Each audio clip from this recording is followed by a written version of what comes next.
It saddens me, actually, that we forget sometimes how powerful education is.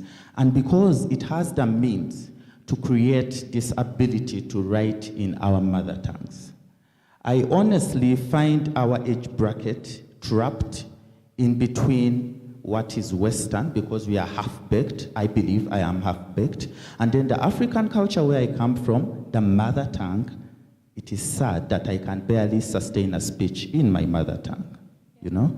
And it's because the wound stretches way back. Some of us come from families whereby we were ordered to speak in English. We were beaten for speaking in Luganda or in our mother tongues. And even the schools that we went to, we used to wear bonds. There used to be someone that writes people who speak in vernacular. They call it vernacular, you know. So the wound traces way back. And for me, I believe the education sector has the power to address this. It has the ability to address this, empower our mother tongues, and most especially, the little children, those that are in the kindergarten, empower them that there is nothing as beautiful as their language. Empower them that there is nothing as intimate. There is nothing as so powerful as being able to express yourself, be able to write in your mother tongue. That way, when we begin from the grassroots, trust me, the generations to come will be able to write in our mother tongues. Because I don't think it is easy for us. I cannot perform a poem in Luganda. You know, it is not easy for this generation right now to fully engross itself and say that I'm going to write in this mother tongue. Thank you. Thank you very much. Okay, we are seeing Madame Imelda. She's part of the panelists, but let us hear from her. And yeah. Good morning, everybody. Thank you so much for the opportunity. I will not be speaking for Ministry of Education, but I will talk as a government official. I'm Imelda Ngabi. I work with the Ministry of Gender, Labor and Social Development, specifically in the Department of Literacy and Community Development. I want to say that as a country, we have a policy. It is called the Mother Tongue Policy. That mother tongue policy is housed in the Ministry of Education. What is its goal? It's promoting local language use as in instruction. And as a policy issue, actually, the children in P1 to P3 are supposed to be instructed in vernacular, those who are not in the urban areas and the cities. And English is only taught as a subject. Unless there is a challenge with implementation, but that is the government status. Thank you so much. Thank you very much. So thank you very much for letting us know that the government actually has that in plan. But of course, maybe implementation would be something that needs to be strengthened. Yeah. We've been having really nice conversations, and this is just the beginning. So now we are preparing ourselves. Actually, now is the time for our first panel discussion, the Reading Innovations Roundtable. So I'm going to be reading the people on that panel, and please give them a round of applause as they come to the stage. Jerome, I don't know if you want to come and help me organize the chairs or if they are organized enough.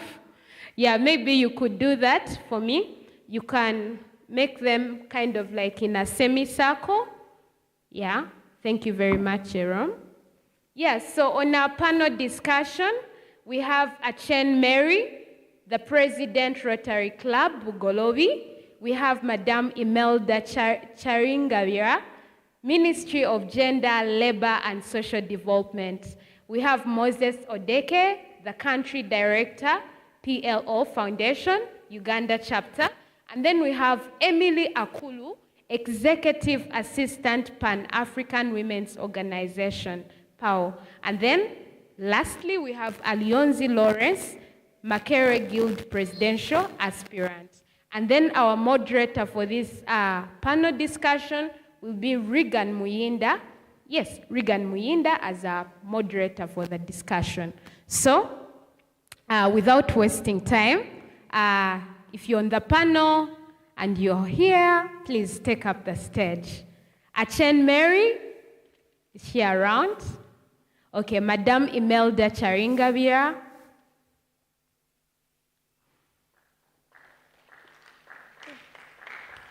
Yeah, let's take up the seats.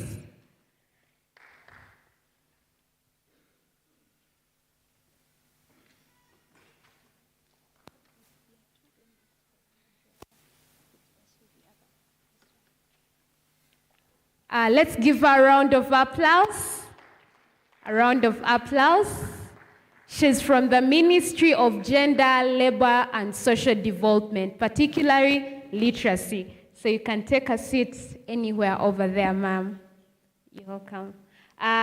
We also have Emily Akulu, Executive Assistant Pan-African Women's Organization. I don't know if she's in the house. If you're in the house, please come forward. Okay, and we have, she's around? Is she around? Priska? Is she around? Okay, if you're on the panel and you're in the house, kindly just come forward. And then we can have Regan, our moderator. Please, let's give him a round of applause. Regan Muyinda, you're highly welcome. Yeah. Alionzi Lawrence, the Makere Guild aspirant, is he around? Okay.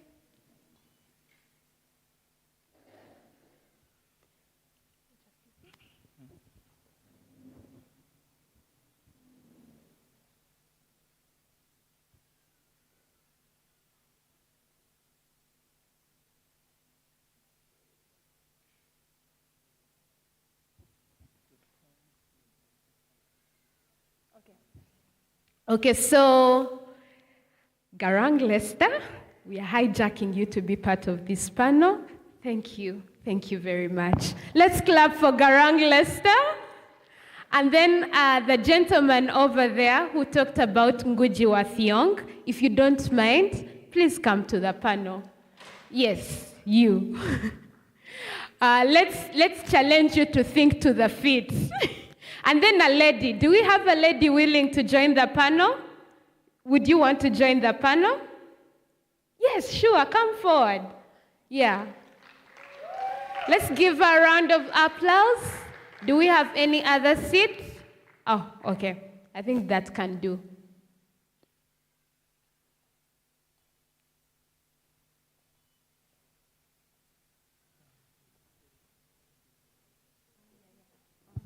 Okay, so what we are going to do for recording and, coordination, can we all take up these middle seats?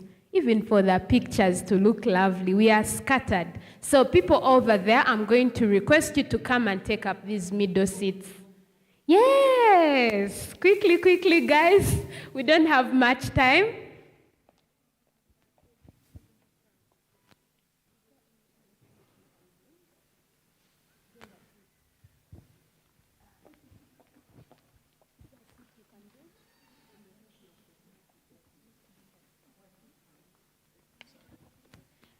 The Guild President aspirant is also here.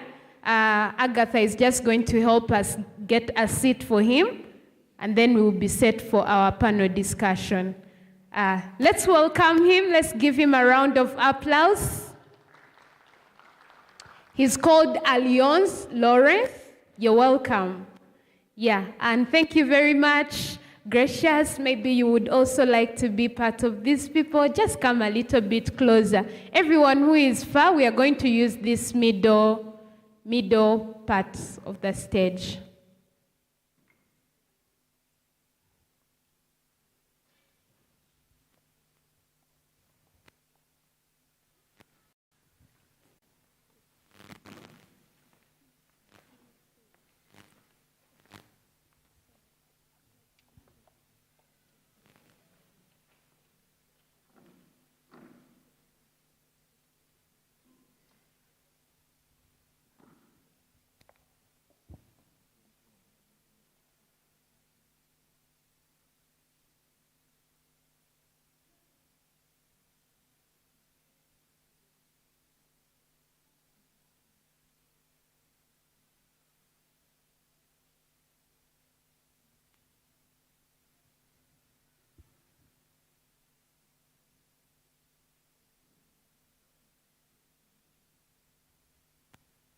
Yeah, and we have in our presence, we have Moses Odek, the country director, PLO Foundation, Uganda chapter.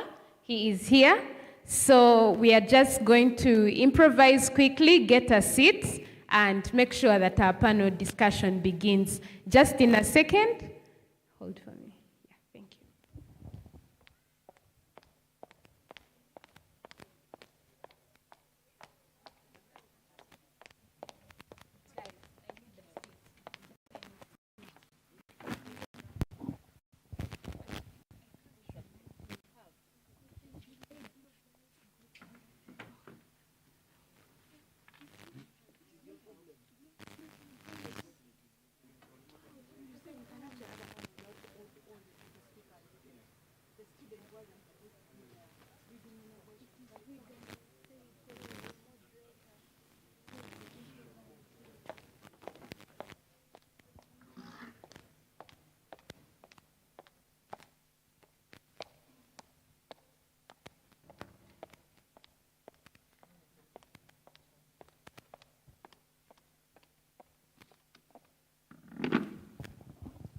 Yeah, so let's just welcome the country director on the panel and then we begin. Let's give him a round of applause. You're welcome.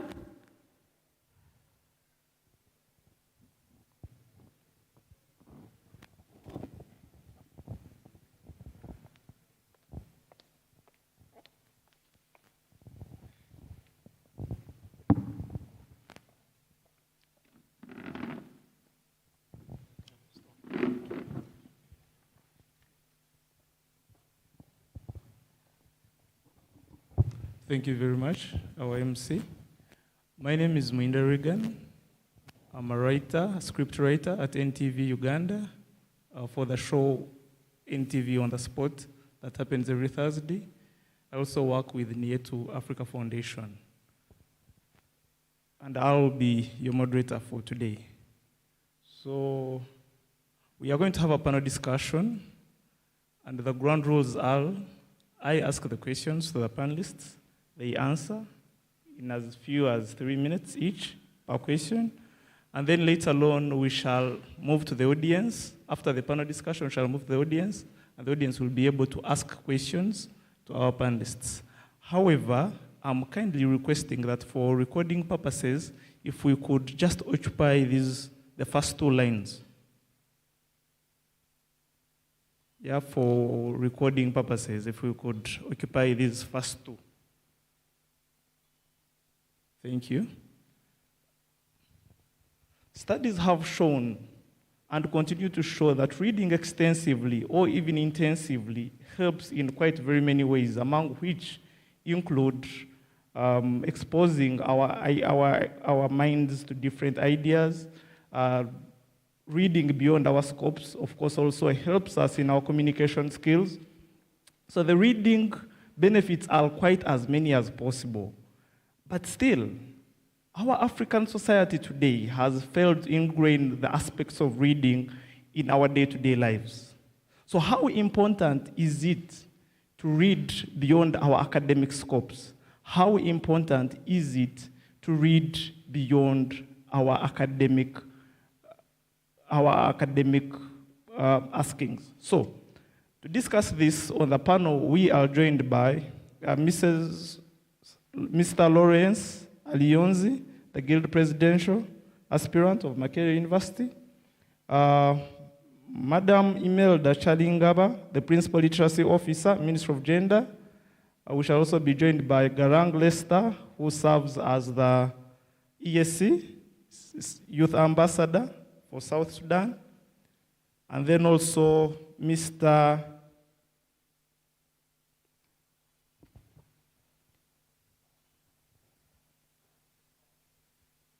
Okay, some of our panelists haven't managed to make it, so they have been replaced.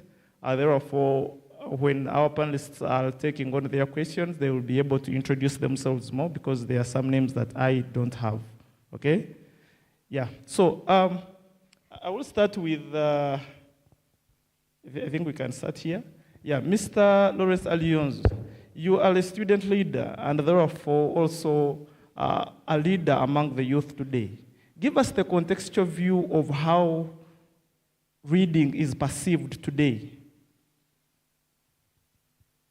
Well, thank you so much, dear moderator.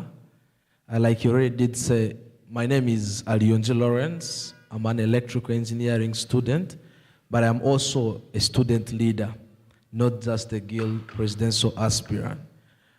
Fellow panelists and academics or members of the academia present in the building, members of the press, a very good morning. Thank you so much for having me this morning.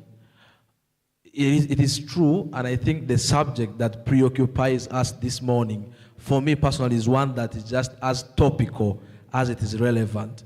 Whereas many students or many educated people can read, they do not read. The cleanest example or the most classical of them all is the fact that we have zeroed down our reading to only academics. A typical university student wakes up in the morning, attends lectures, goes back to their rooms to watch movies or do things outside of reading, the most basic of them being on social media. So we do not go beyond the classroom, and even the classroom itself, we only invest in passing examinations. So in my view, what gives relevance or objectivity to such healthy discussions, like one on this panel, is the fact that the reading culture is on a very serious decline because we do not appreciate it as a culture that it should be.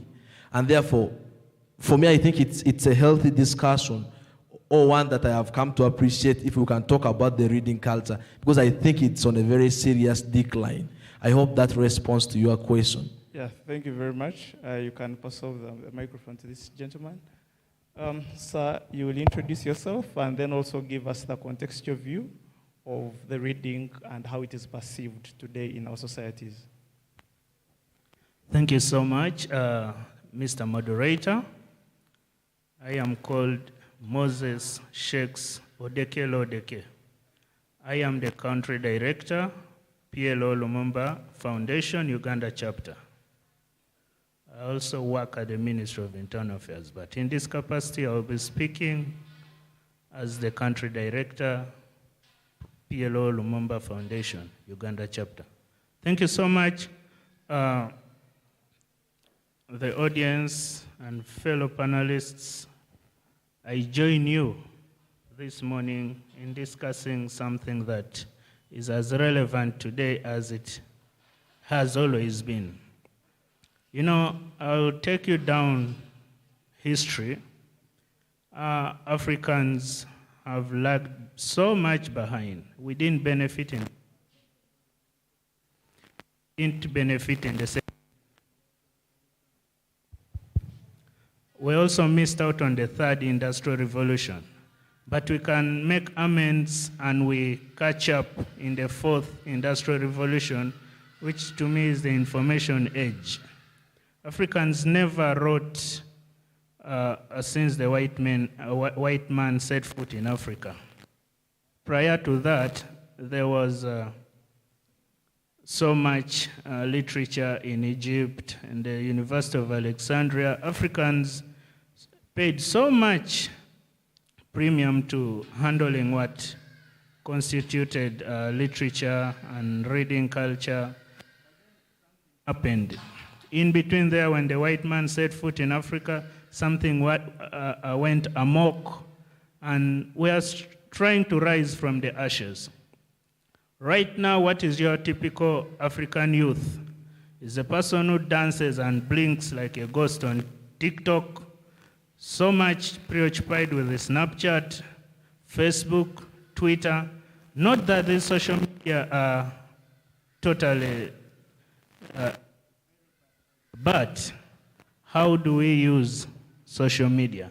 So there's also a debate that television is the most vicious tool invented that has brainwashed the African child. You know, our ladies are preoccupied with the cheap Spanish operas and soaps, cheap Indian soaps, So they do not even concentrate on bringing the reading culture to the children. You as a man, you set out to go and work, you leave your lady at home, she does not read anything to the child. And yet, when some of us were growing up, we would have our mothers put you down, read for you.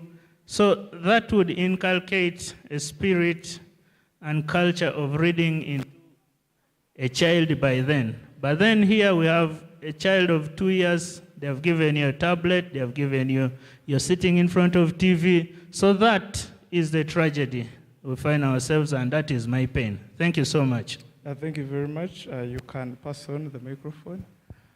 From the contextual view, we all seem to agree that our reading culture has in very many ways been obliterated. And he raises a very big point about the parental role.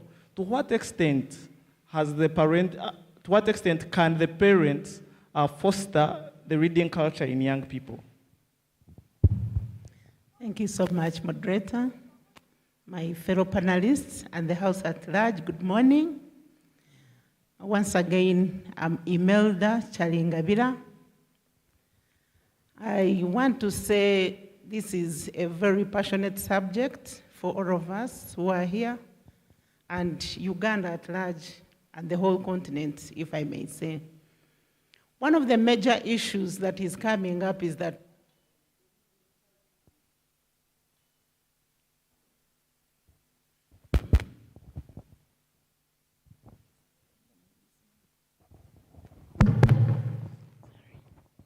sorry about that. The challenge that we have as both a country and a continent is our poor reading culture. And I want to take it up from the point of view of the parents, but also looking at the literacy situation in our country. I've already told you that I work with the Ministry of Gender, Labor and Social Development, specifically in the Department of Literacy and Community Development. And our major mandate is to ensure that we help the youth and adults who were unfortunate. They were not like us. They did not get the opportunity of studying or to access formal information, formal learning, to also start benefiting from the development process. The major challenge is that when we talk about literacy generally, because reading goes with writing, many people think that people who do not read and write are foolish. We might even be thinking the same way here. Yeah? Not knowing that actually, when you go back to our traditional Africa, before even the written word was introduced, we have a very big, rich indigenous culture. We have a lot of knowledge, a knowledge that is not written. And actually, we are unfortunate that much of what was known by our forefathers is not being inherited by their offsprings. I listened to some of the discussions that happened before we came here. People are really suffering that they don't know their local language. So for me as a parent, but also as a professional, I think the issue of reading is beyond an individual. It should be intentional. First of all, by policy that all Ugandans have equal access to learning. Yeah? And when we are talking about learning, we are talking about lifelong learning. Not learning in the class only, but learning in wherever you are, whether you are at home, whether you are at work, learning should be lifelong. And in terms of reading,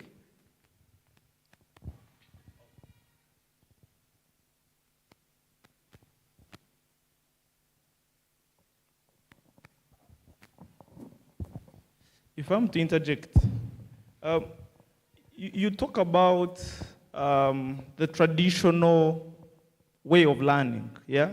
And of course, we are alive to the fact that times have changed in the sense that we are now dealing with absent parents who are all ingrained in work, they're absorbed with work. And these children are actually left if they are not left with their housemates, they are at boarding school. How then would we ingrain those reading aspects that used to be nurtured at parental level to the current context? Yeah, I wanted to bring it from the bigger picture so that we can focus. In terms of the current situation, I want us to refer back to the COVID period, when we had all our children back in our houses because the learning institutions were completely locked down. And we had this open and distance learning where they were getting materials. But unfortunately, maybe some of the parents, many, the majority, they did not have the literacy skills. So you cannot help somebody if you do not have the skills. So what am I talking about? As a country, we need to refocus, and we have a lifelong learning framework which addresses both the needs of the children, the needs of the youth, and the needs of the adults, both in terms of learning. So that if I'm a parent, I should be also having access to reading materials, because access is another big challenge, leave alone not having the skills. Many of our people have phones. Some have what they call the Mapesa, the fast phones. And others are having these modern phones.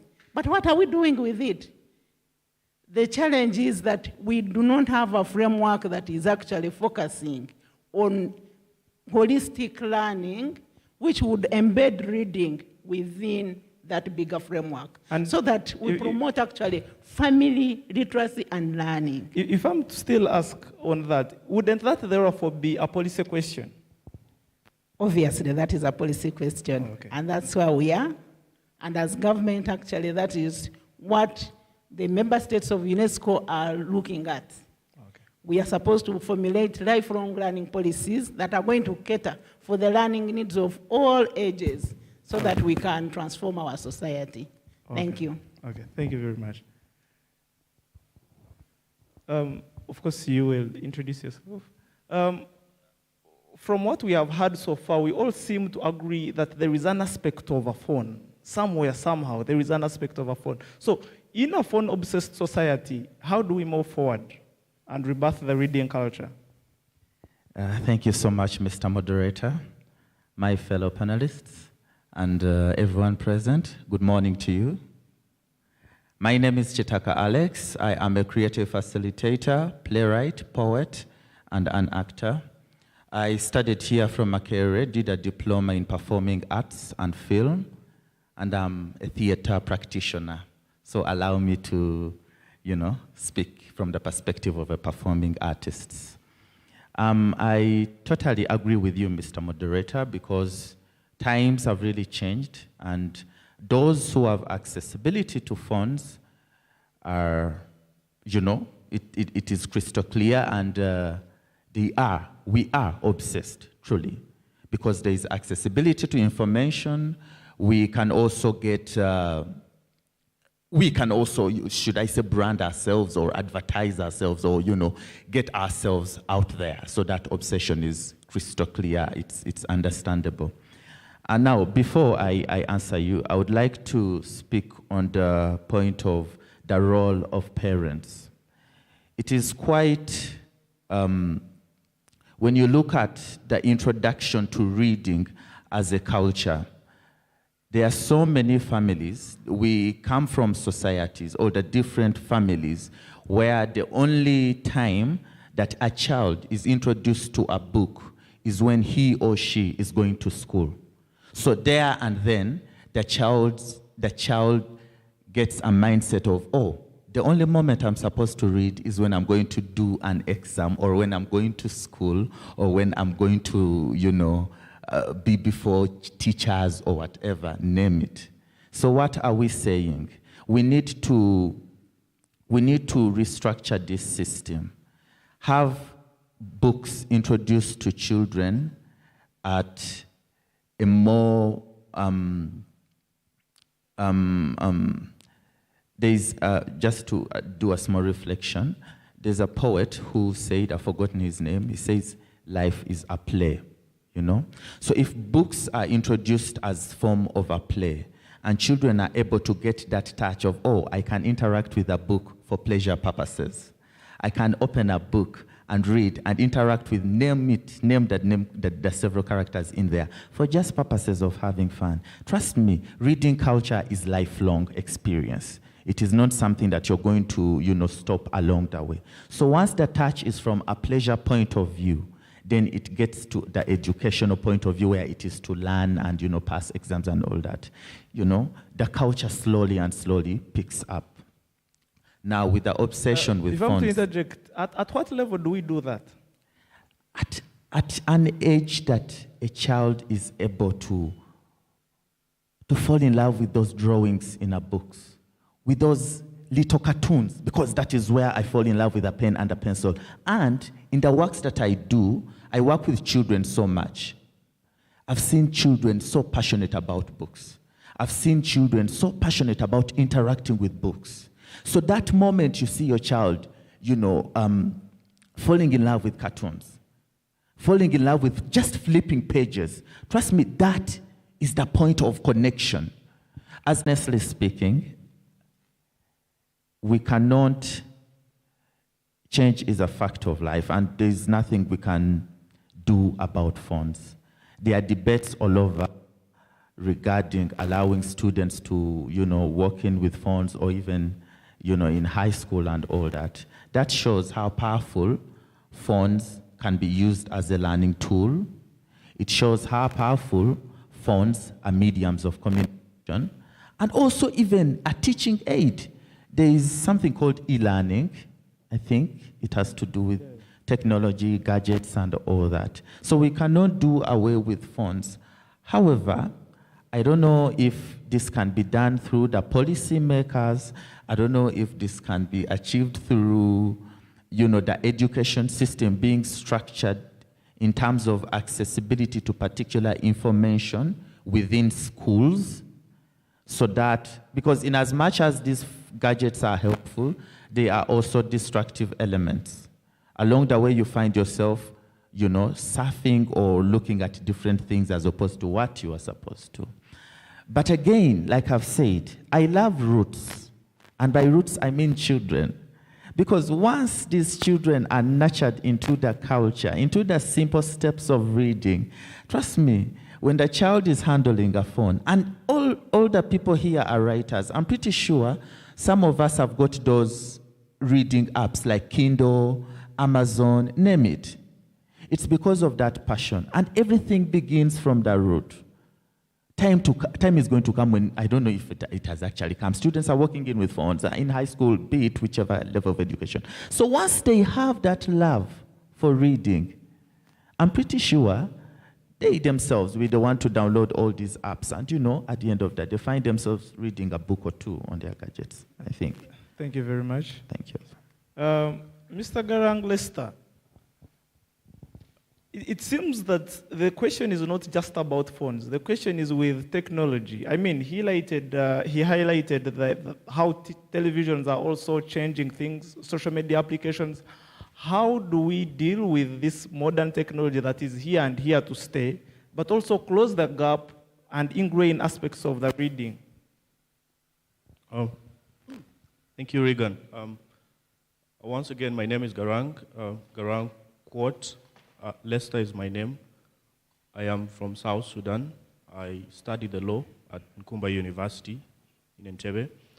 I am a member of the East African Community Youth Ambassadors Platform. I represent the Republic of South Sudan. The East African Community Youth Ambassadors Platform is an initiative of the East African Secretariat to popularize the integration agenda in the East African community using the biggest population of people, that is the youth. I read, I do it a lot. I also write a few things. I host a blog on WordPress. I write about the law, masculinity, femininity, and technology. So I think from my perspective, I'm going to do so much of context, because I think a little context is very important in discussion about reading and writing, especially in Africa. And in relation to that, I want us to walk back a bit and see where we have come from. Because reading, reading comes from writing. We cannot read what has not been written. Now, what do people write? And then how does that fit in the African context? I think that is very important.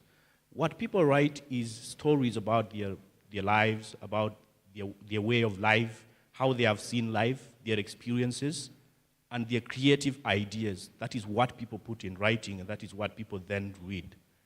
So now, in Africa, originally, we never had writing as a way of reserving our ideas or a way of sharing these things. We did them through songs, through stories, and through folks events, like dances and stuff like that. That is how we reserved them. And that if someone wanted to express how they felt about something, they would they would sing a song, and that song will last for generations, and it will be passed on. If someone wanted to express anything, they would do it in a story, and such stories would be shared for generations to come. And that is where the folk songs and stuff like that came from. So that is how we reserved those things, and that is how we expressed them. Now, writing them down as a way of reserving them for other people to read is a new thing, and that has to be appreciated in discussions about reading and writing, because it will inform how then we introduce the new concept called reading and writing as a new way of expressing feelings and reading about other people's feelings, and as a result, reserving what we went through as an African. So before the likes of Chinua Achebe, Ngugi wa Thiong'o, and other prominent African writers, we did not have so much of that.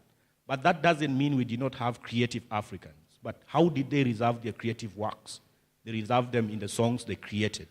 So now there is a huge line between the new way of reserving these things and expressing them, and then the African way of doing it.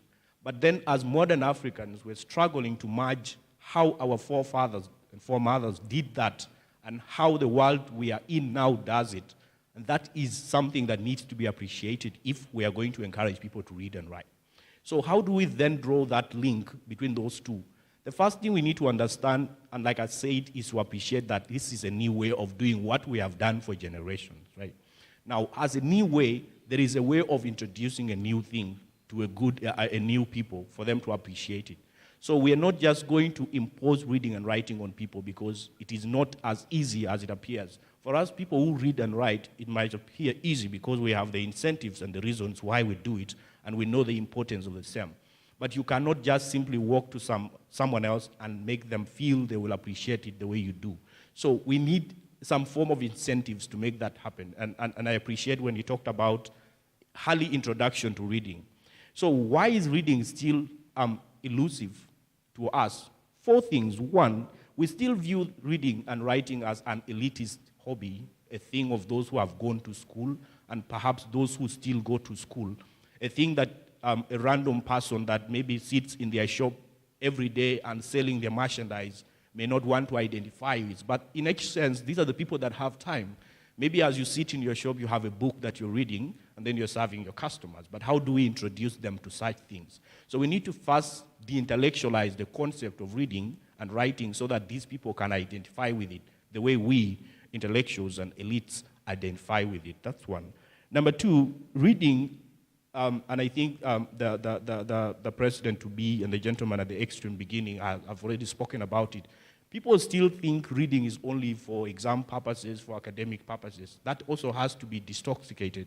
We need to first debunk that misconception for people then to understand why we read.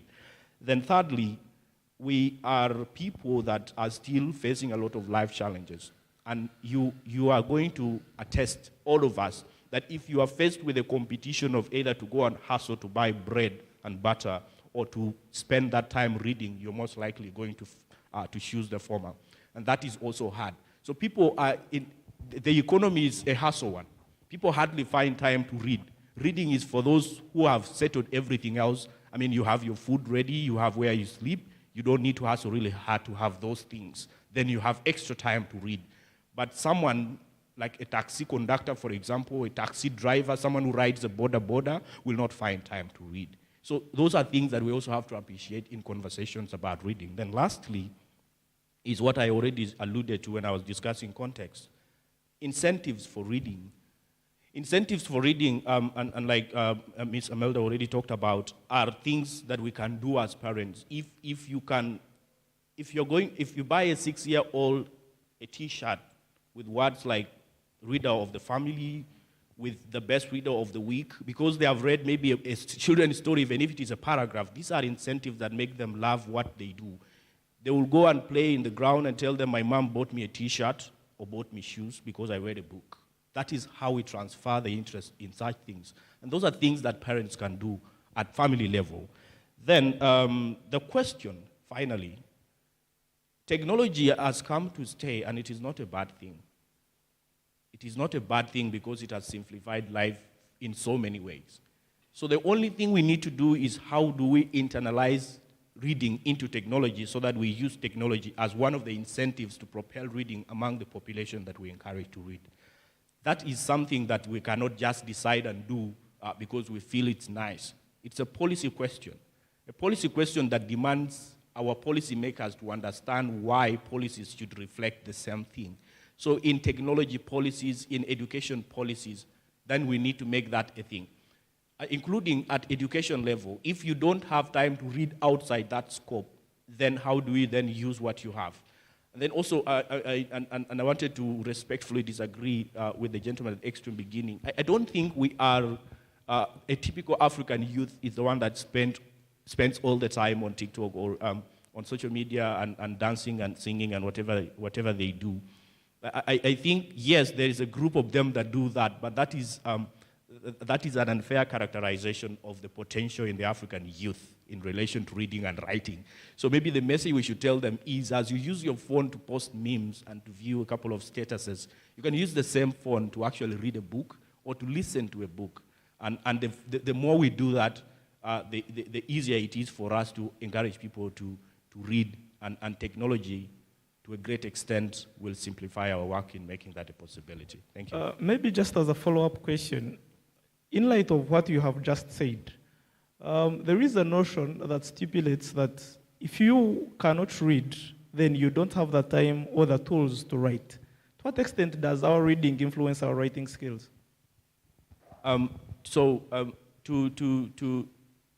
Two things. It is not entirely true that if you cannot read, you cannot write. Because I just said a couple of minutes, sometimes we write out of the reflections in our own bodies, in our minds.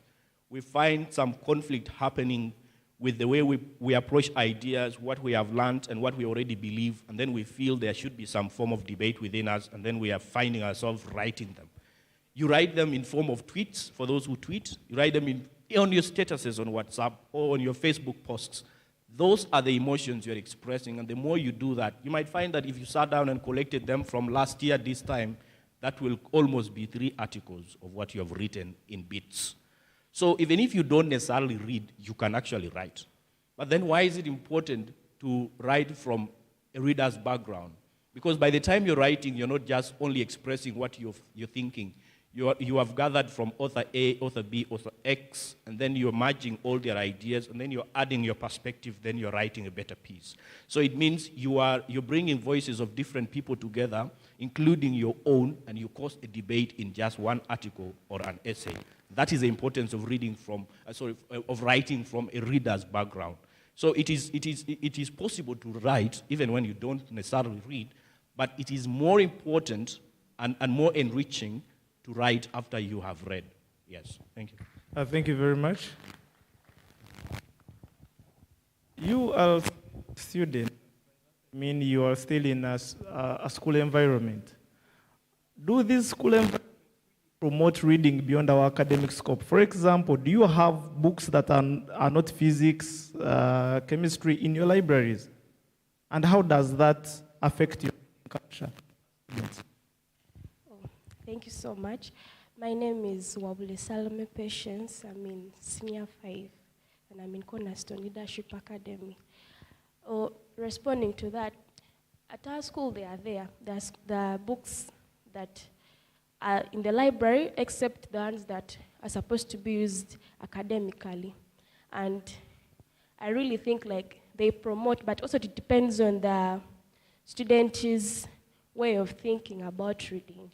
Because you might find that someone goes to the library only to borrow maybe a history textbook, a physics textbook, and something like that. And most of the time, you can find that if you ask someone why she doesn't read outside her academics, she gives an excuse like, I don't have time, we have exams in maybe 2 weeks' time, all that. So she doesn't maybe create time for reading something outside of the academics, giving that excuse that she has to read for her what? For her exams and has to pass. But generally, I also would say, like, before I joined the school I am in right now, I wasn't a good reader. Like, I would not read anything above. In fact, I would end in class. Whatever I would read would be what the teacher has given. I would not even go to the library maybe to research on, maybe I have to read something outside what the teacher has read to improve on what I know. So basically, I would say, when I came to the school that I am in right now, I started reading even novels. I was even shocked that I could even read a novel and finish it. So most of the time, students in school, you sit, for you maybe think, I'm not a reader, I can't read. They have that thinking that they are not readers, something like that. So they only read to pass exams. So they give reading outside academics no importance. In fact, some students are even scared of books. You find a student, maybe you've got that novel in the library, and then that title really has moved you, but because of the size of the book, you are what? You get scared to start reading that book. But when I'm talking it from personal experience, once you start reading outside academics, you become more curious, because reading creates curiosity. You become more curious. You want to know this, you want to know that, you want to know this. And when I started reading even the novels that are outside academics, I started even wanting to know now, what don't I know about what the teachers in class? What hasn't the teacher said? So maybe if students embrace reading in school, like reading outside academics, will even promote their reading in the academics, because it even opens your mind. There's a way it just motivates you even to read in class, because sometimes you might be stressed, but instead of thinking of what is stressing you, you're thinking about that character you read in a novel, maybe the poem you read, and you're meditating about it. And then also, I would like to also add on that topic that I've been talking about technology, as like to promote reading. And I would say basically, technology has proven to be, sometimes it's a weakness and it's also a strength. And anything that comes in life always has weaknesses and always has strengths. Like, there are very many people who have benefited from the technology by creating apps that have earned money and all that. So that is maybe the strength. And to most youth right now, including me, it also turns out to be a weakness. There's a way when if you hold that phone, you don't want to move, you don't want anyone to even tell you anything. So it turns to a weakness. But most of the time in life also, you have to learn to use your weakness to be your what? Your strength. Because the fact that you sit on that phone and then read the text that someone has sent to you on what? On WhatsApp or maybe Facebook, or even send messages to you. You could also, instead of reading that text all the time, you could maybe download an app of maybe reading, whereby maybe you could say you read like maybe 2 pages a day, because most of the time you have to start small. So with time you'll even start improving. And then even when sometimes if people are to send maybe texts, you could send a text discussing with your friend maybe of what you have read, how you like the character, because most of the time when I read, I just bond with the characters that I read. So maybe you could talk about how you've bonded with that character, and you find that way you promote reading, making it fun, and it will also generate more, like encourage other people to also start reading instead of maybe sitting on TV and watching it all day. Thank you very much.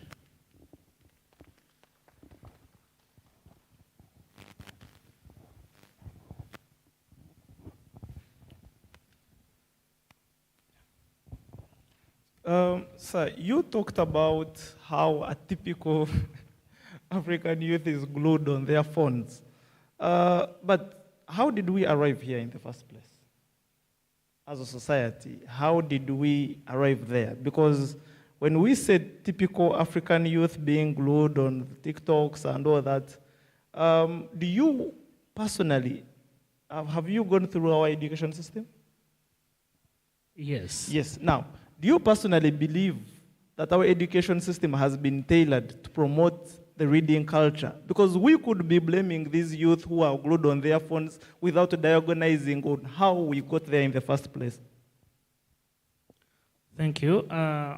First and foremost, like I said earlier, a lot happened in between. Not that Africa is a continent that didn't engage so much in reading and writing. But the post-colonial state and whatever it inherited in terms of education and the politics structure is not something that was supposed to help us.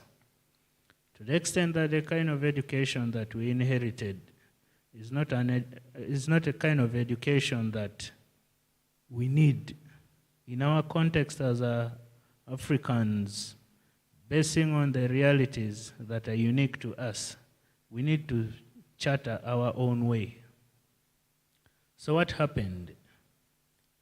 The advent of technology needed to awaken in our minds, and maybe for that of the leadership. My sister Imelda talked about policy and conceptual framework. I believe they didn't put so much premium there. Okay?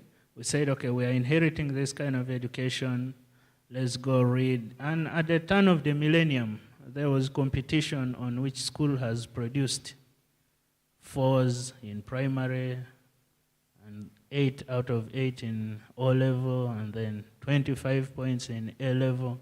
So we began to gravitate towards reading to pass exams. Meanwhile, we detached ourselves from, we think life depended on reading and passing exam. So you did not create time to do extra and co-curricular activities. That included reading and debates. So it was only left to elite schools that would nurture talent in that aspect. So that is how we arrived here. Thank you. Thank you very much for that brief yet sound journey that we have moved. Mr. Elions, you are a political activist, and I believe, and I subscribe to that belief, that a society that doesn't read learns through experiences. To what extent would you, because as a country we are really in a bad place, let it be socially, politically, how would you blame our reading culture? What role do you think our reading culture has played in the tragedy we find ourselves in as a nation? 98%. And thank you for that question. I was hoping you will ask me something like that.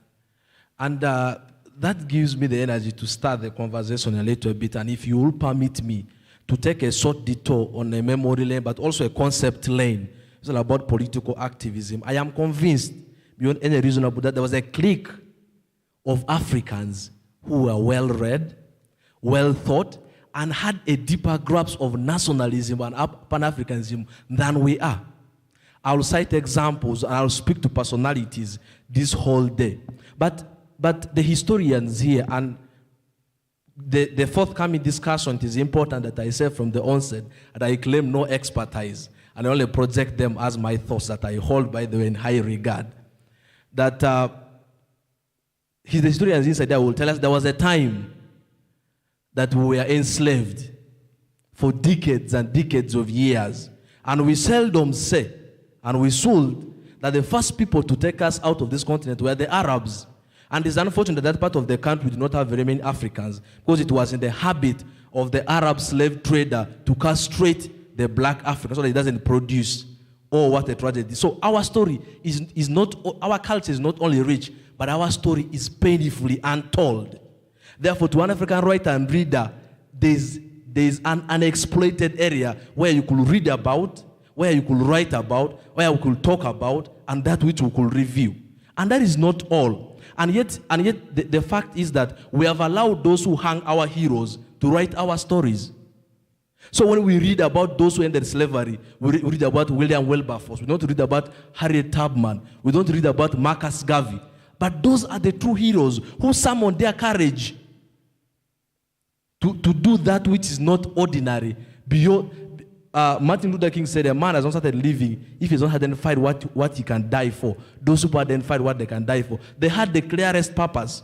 And Bob Marley sings of Marcus Garvey as being a buffalo soldier at the heart of America. We do not talk enough about those. We do not write enough about those. We do not read enough about those.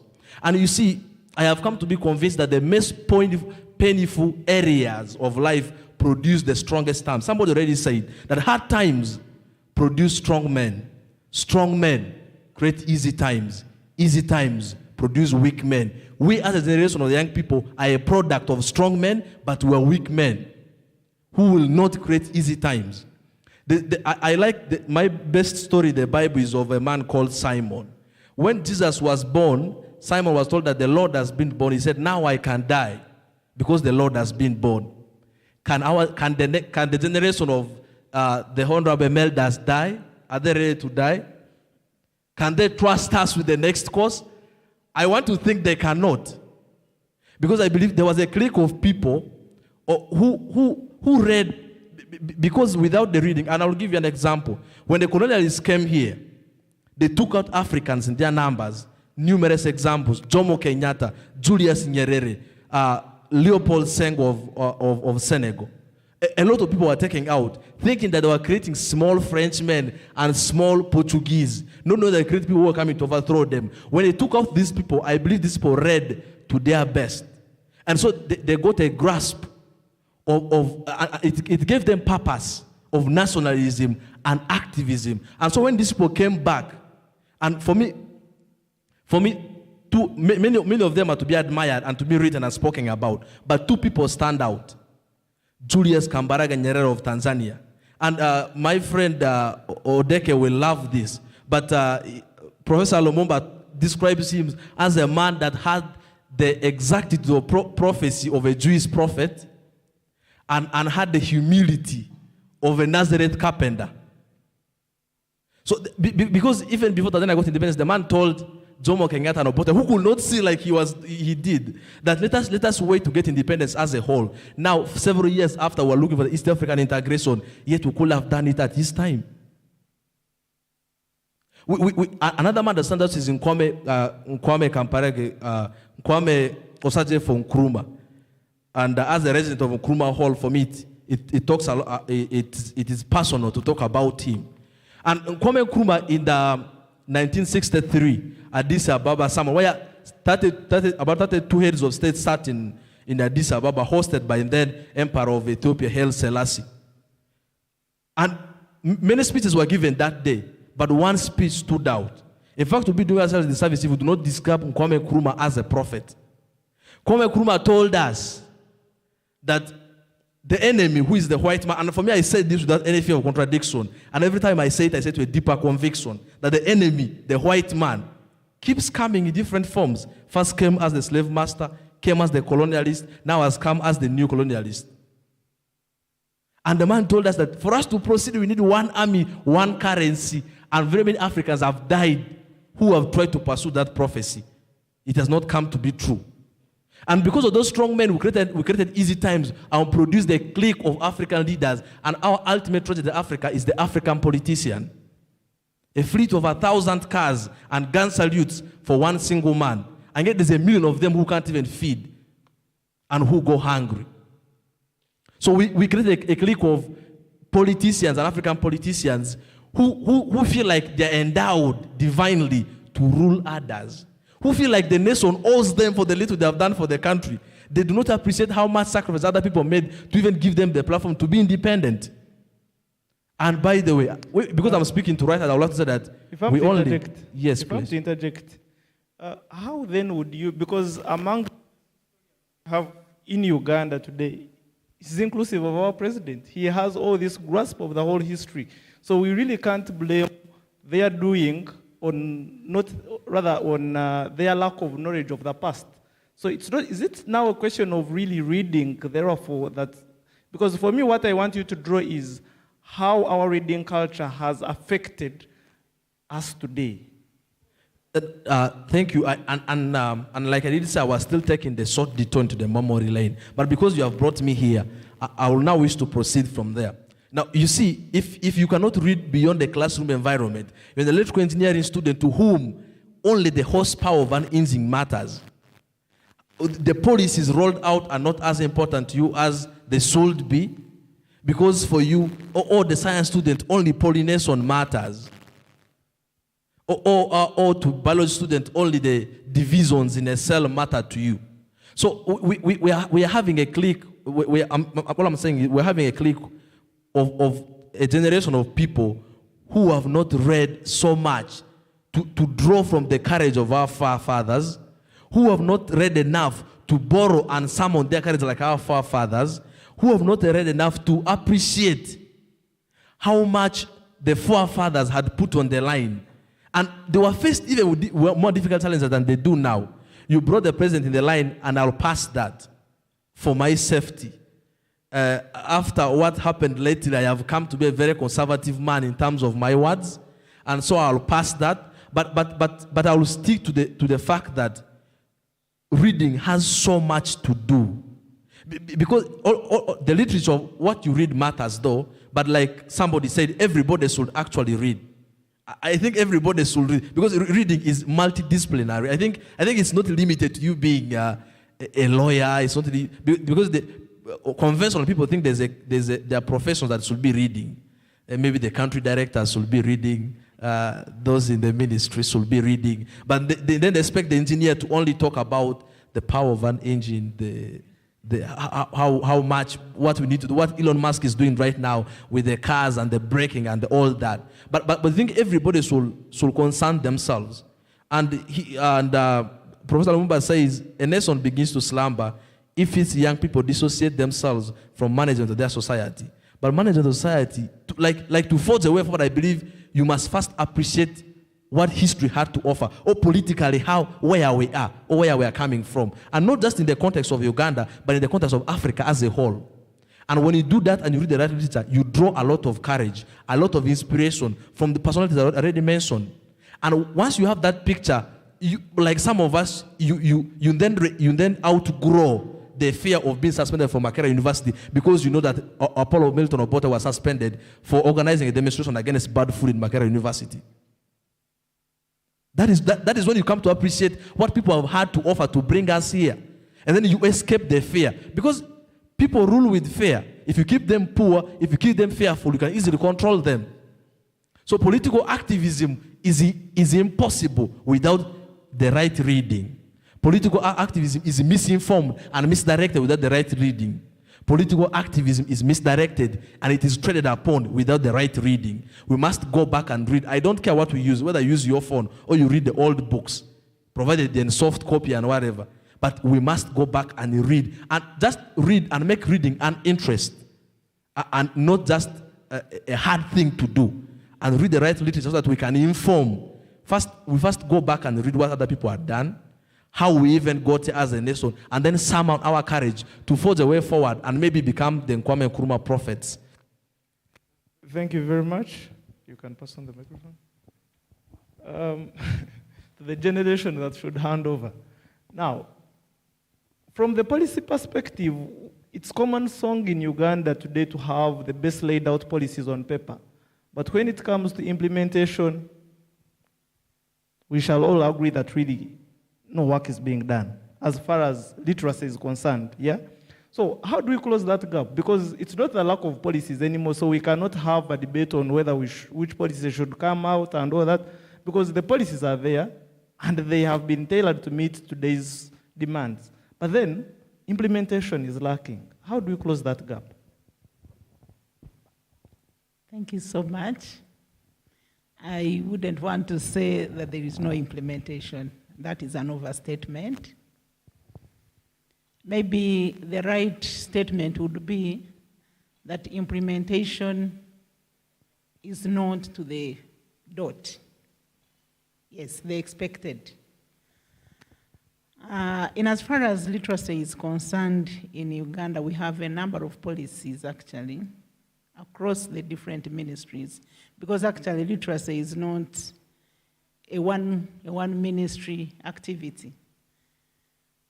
So you find that across different ministries, we have different forms of literacies. You can mention education, talk about Ministry of Gender, talk about agriculture, talk about health, talk about water and environment, everybody, and ICT and national guidance, and others, including the Ministry of Trade, because they have cooperatives, so they educate people on how to save and all those.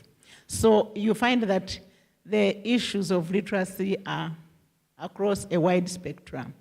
And it's not only across the ministries, but also in the civil society and also the private sector. I'm sure you have seen very many adult schools around Uganda. I see one in Old Kampala, I see one at near Usafi, where there is that primary school.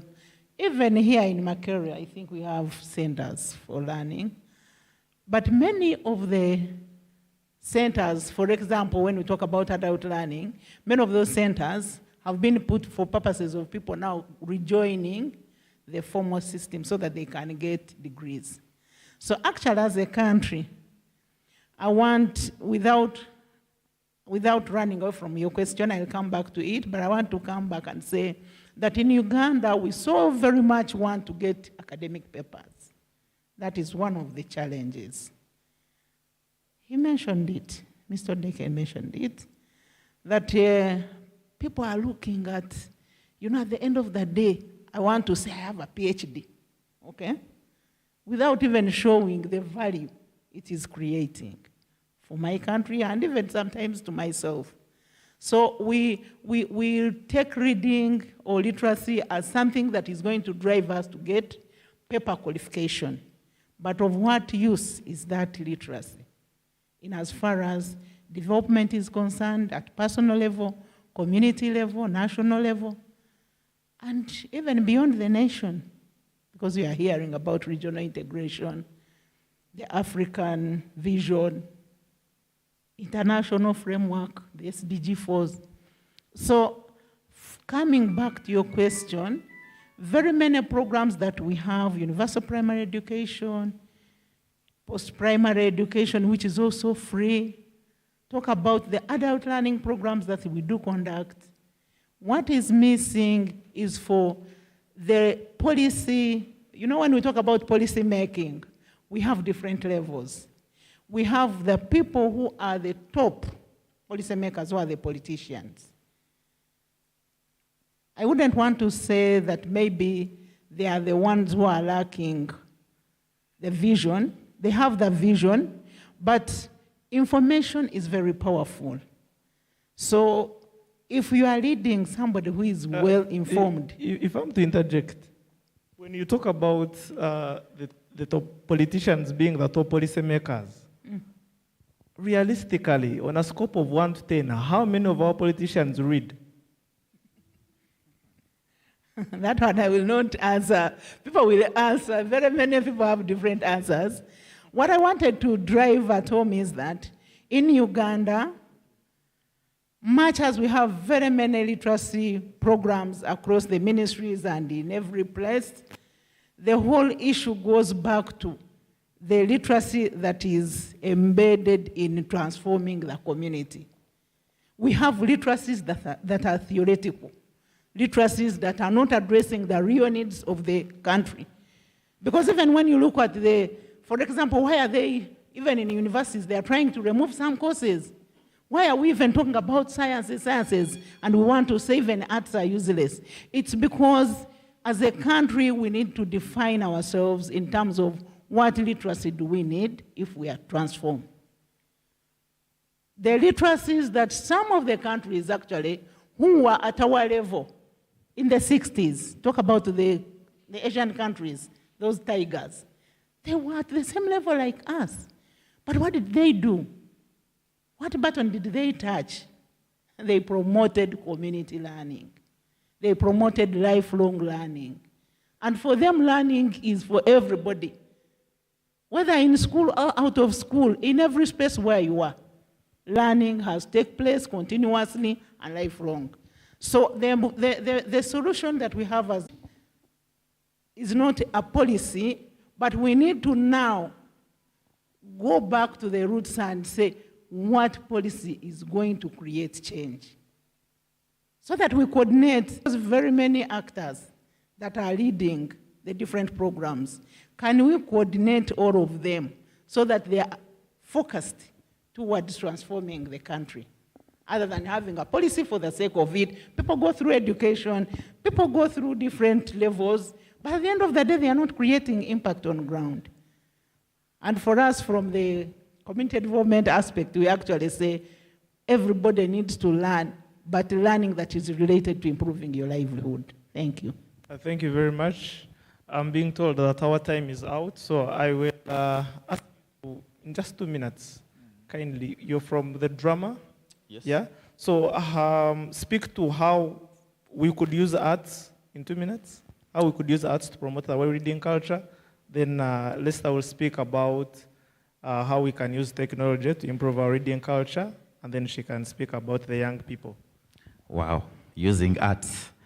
I don't think I've ever found any tool as powerful as the arts, because it directly creates a connection between how it started up from the African perspective of passing on information, using song, using dances, using storytelling, you know.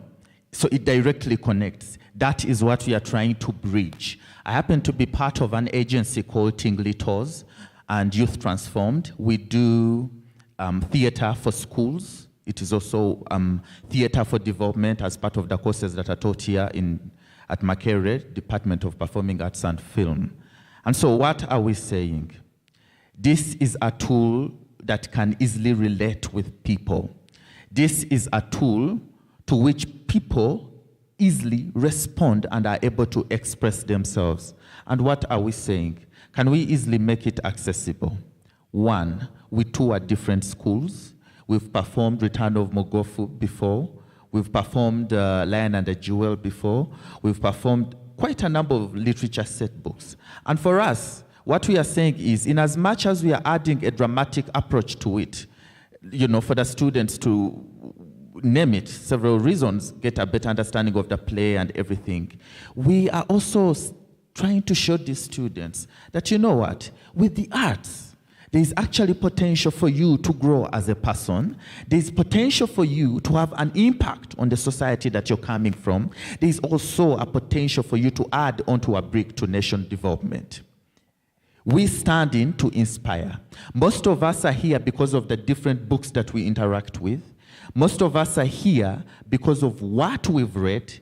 Some of us have been able to meet the several writers along the way here and there, the books that we are interacting with over there, and even the collection of poetry, the poets that we've interacted with here.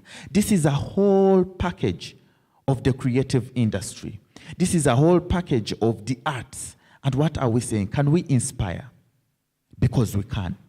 Can we create an impact? We can. And can we change the mindset? There is nothing as powerful as the arts.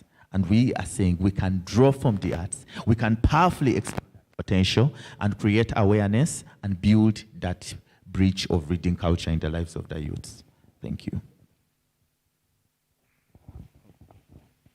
Thank you once again, Regan.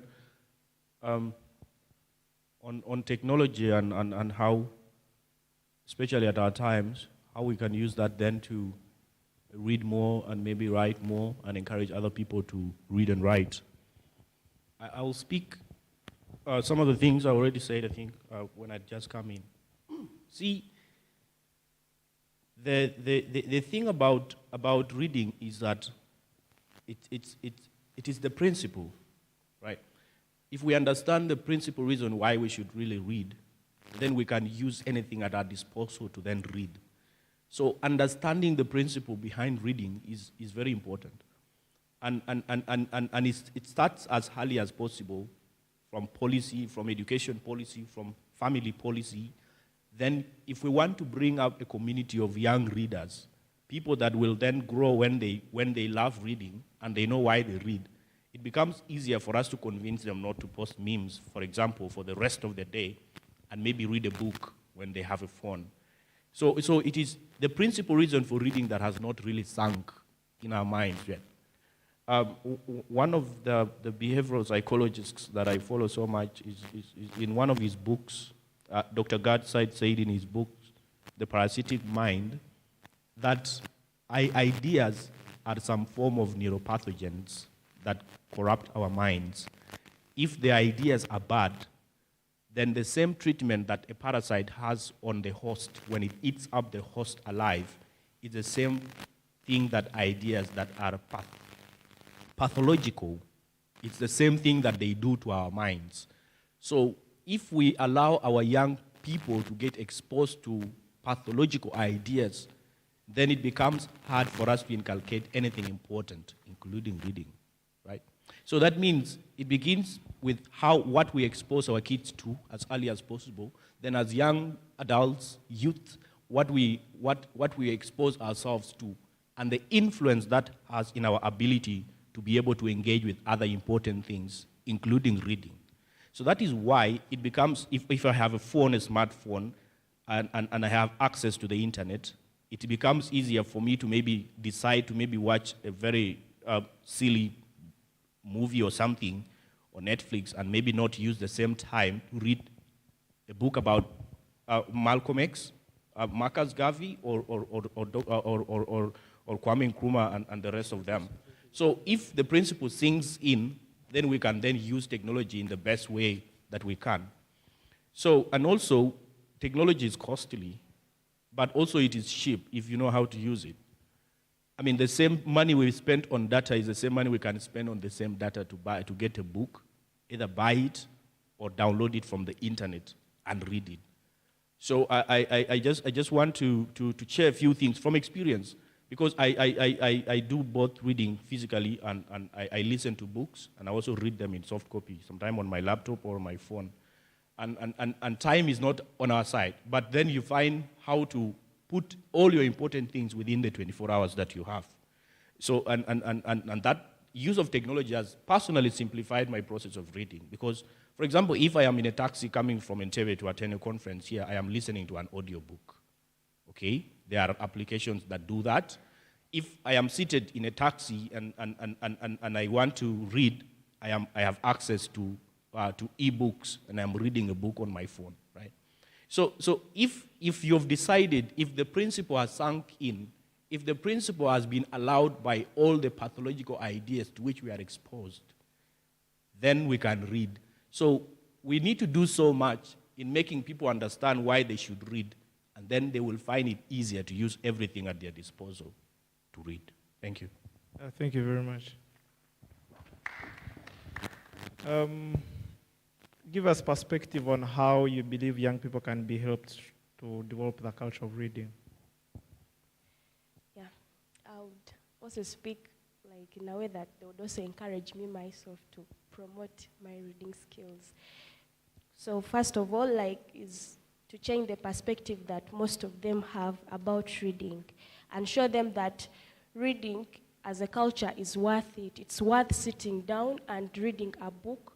It's not a waste of time, because some people think reading is of no importance except if you're benefiting from it academically. So you should give them that perspective that sitting down and reading a book is not bad, or rather it's even more, it's very benefiting to your brain, though you're even not actively involved, but your brain is very involved. So giving importance to reading. And then also changing this, saying that writing and reading is a talent. I don't believe writing and reading is a talent.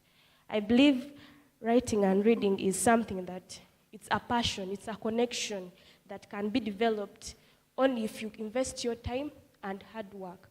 Just to show them that once you put your time in investing your writing skills, because when you read, you're able to write even better, because writing is giving out what you have connected to what you have learned and what you want the world to see. So it's something that you can develop with time and hard work, and with time it becomes even a habit. You just feel like you should even write more and more so that the world should know what goes on inside. And then also, reading, the way I also say it, it introduces us to new characters.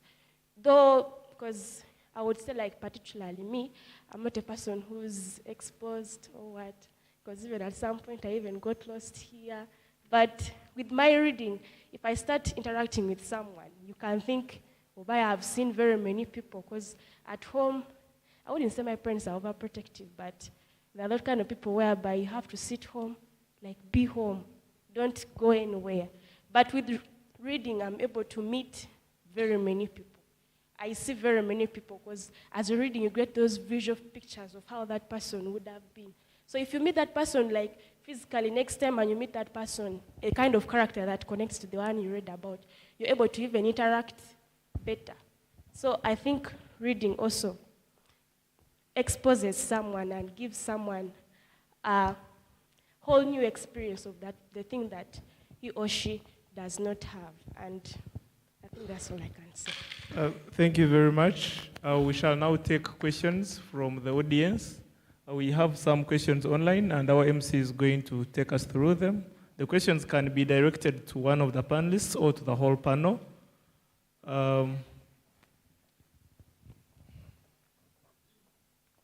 Okay, we shall begin with the online questions. Then a microphone can be moving in the audience. We shall take about 3-4 questions.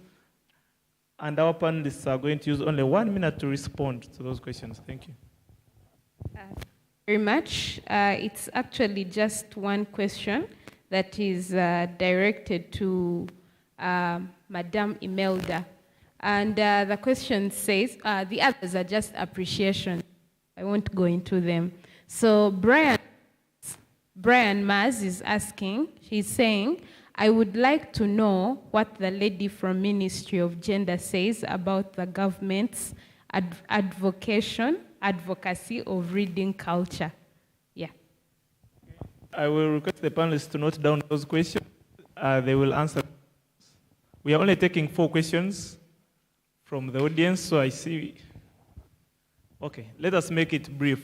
If someone asks a question you wanted to ask, please don't repeat the same question, okay?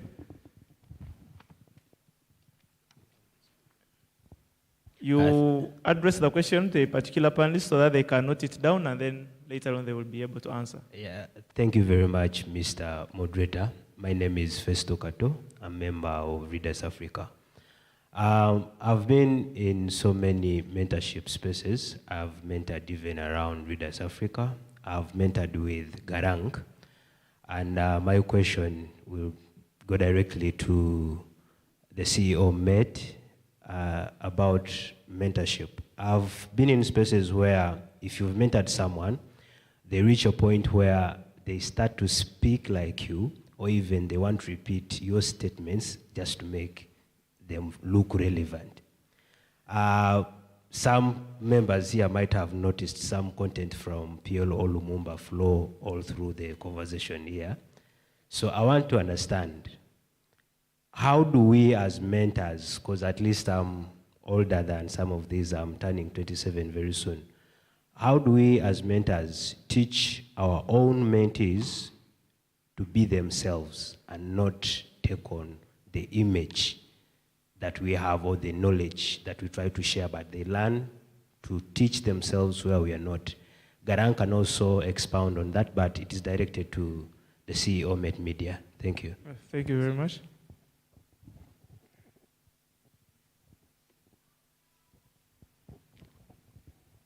Thank you very much. Mine is not a question, but I was quite fascinated by the idea of introducing reading at the foundation. And I wanted to throw more light on it with the idea of living and breathing literature. Parents can take in the initiative of making homes more of literature. Introduce your child to literature at the very, very young stage. Because reading is a prerequisite to most of the activities that these children are going to engage in. something as small as drinking, they'll need to learn it from somewhere. Maybe they've seen a cartoon doing that, or something like taking on some other pieces of writing. They will have picked it from somewhere. So because it is a prerequisite for all the activities that they will need to engage in, that is why they will need to take it on at a gradual stage. Thank you very much.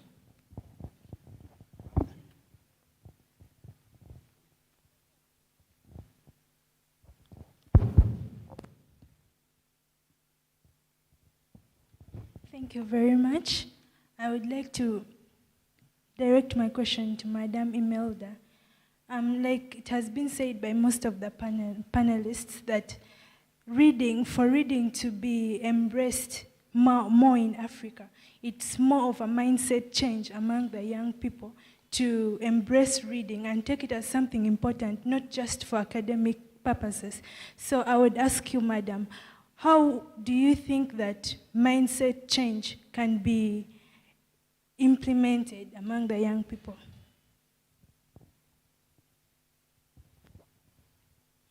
We shall only take in 2 more.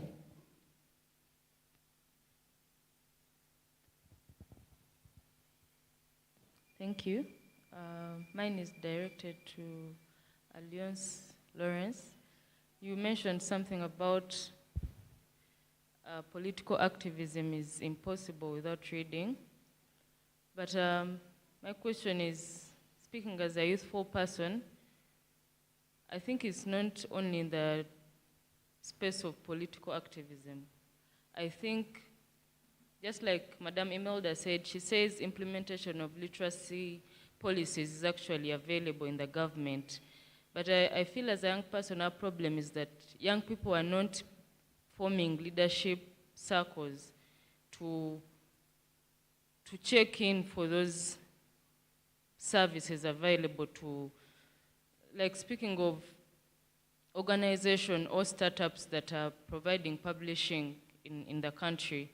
Some of the organizations supporting the event today, I see one that is actually involved in publishing, Readers Africa and maybe National Culture Forum, but I don't see many publishing houses, organizations that are involved with publishing African writing here.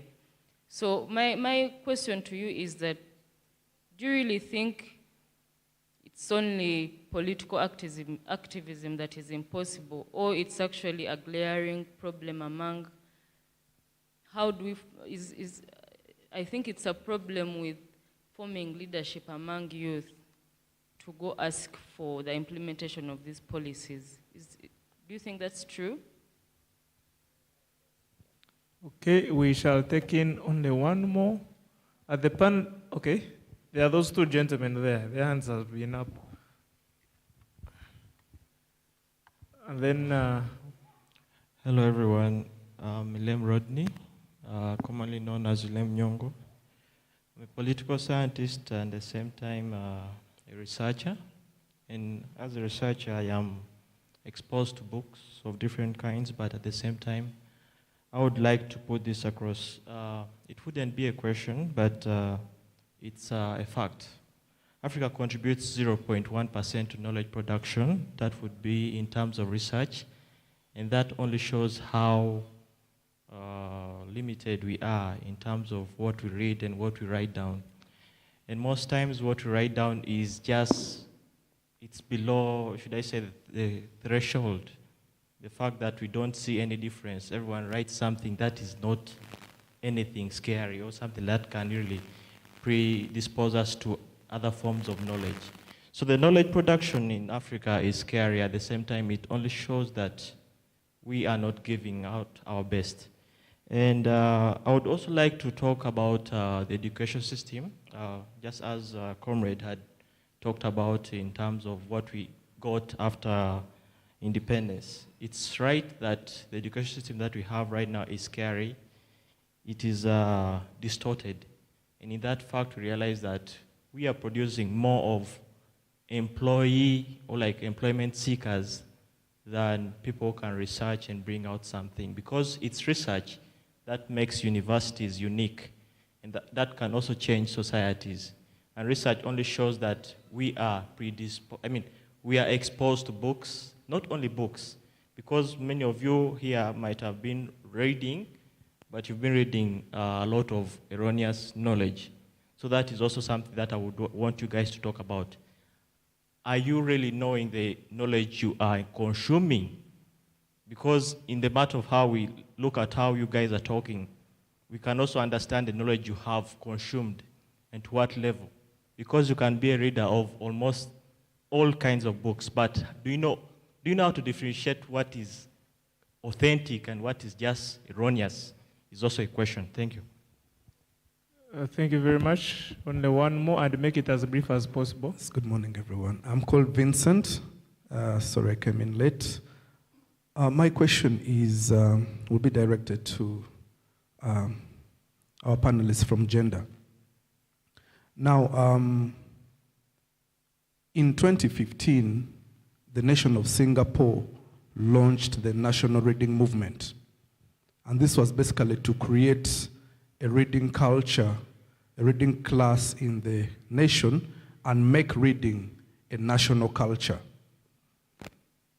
Coming back to motherland, how deliberate, or has our state had an honest and deliberate discussion about making reading a national culture? Because when we look at this is the biggest university in the country, but at a reading conference, you can see the attendance. So how deliberate is our nation in creating a culture of readers and reading? I loved what she said about parents creating spaces within their homes for the children to make it a literature environment. I came with my daughter. This is my firstborn. She'll be making 4 years soon, and she loves to read. And it will be really bad if I create an environment for her to be able to read and to become a reader, and when she gets out there are no spaces for readers in the different parts of the nation, and it is not a culture. So how deliberate and how honest is the state in making reading a national culture in Uganda? Thank you. Thank you very much. So we have the questions that were directed to the ministry, and I think there were about 3, 4. Excuse me, Regan. If you could allow me just read one more online. Barbara Karibira asks, what stage should reading start? We want to have any other person respond to that. Okay. We shall probably direct Mr. Odeke. So we are only going to take about 1 minute per question. That means if you have the 4, then 4 minutes are enough. Yeah. We'll be as brief as possible. Thank you so much. Obviously, I expected many questions. Normally, where people see government representative, that's where the focus goes. But it's okay, because it's only government that has a social contract with its citizens to deliver services. So I want to thank all the people who have asked questions. The 2 questions are related. The one of Brian about government advocating for a reading culture, and then the one that has been asked by my brother, who is present, relating Uganda to Singapore, and he said how deliberate and honest is our country promoting the reading culture. Thank you so much. Number 1, I think Uganda takes cognizance of the fact that Ugandans have a poor reading culture. That is the first step. By recognizing that there is a problem, it is the beginning of looking for a solution. And we have, I think, already had the causes why people do not read. He talked about hustling, others talked about the need for passing exams, and very many other reasons. But there are also other reasons relating to access, especially for me coming from the background of youth and adult learning. access in terms of getting the material that is in the content that you want, but also in the format that you can actually read it. Because if I do not know English, and you give me a content that is in English, I can't read it. So government already is aware that there is a problem, but there are also other challenges that are associated. Number one, in terms of providing a solution, I think all of you are aware that government has, of recent, changed the curriculum. It began with primary level curriculum, but it was not as evident as for secondary. So for the students who are in senior 1 and senior 2, we have a new curriculum, and that curriculum is more of learner-centered than teacher-centered. By being learner-centered, this curriculum is actually encouraging the students, or how they are called, the learners, to do research on their own. A concept is introduced by the facilitator. They are no longer called teachers. They are facilitators.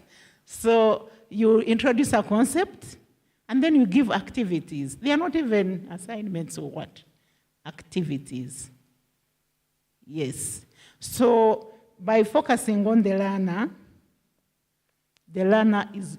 has the responsibility of researching on the concept that has been introduced. And in that way, the learners have to read. And what is more interesting is that I happen to be having a learner in senior 1.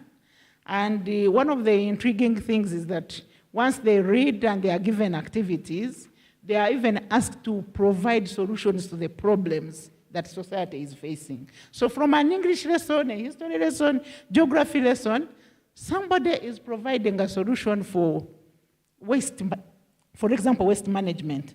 So you can just imagine, it's not science, it's not what everybody is thinking is going to solve Uganda's problems. But then from an activity in English, they are coming up with very practical solutions for our country's problems.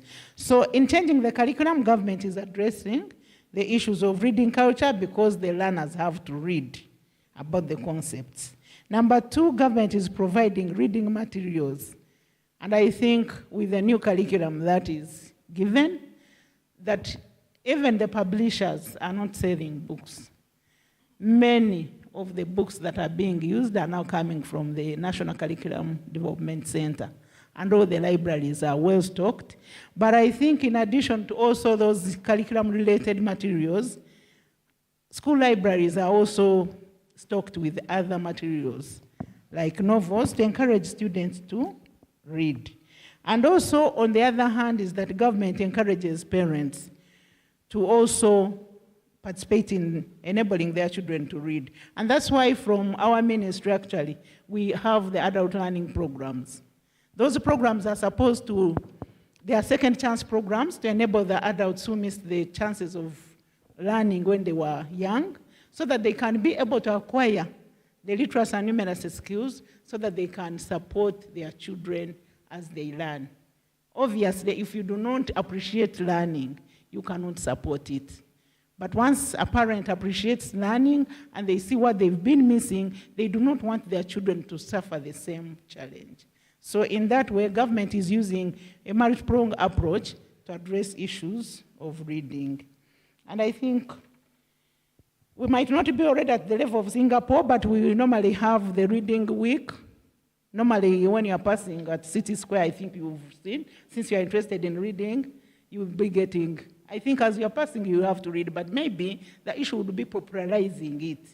Yes, because I think it happens every year.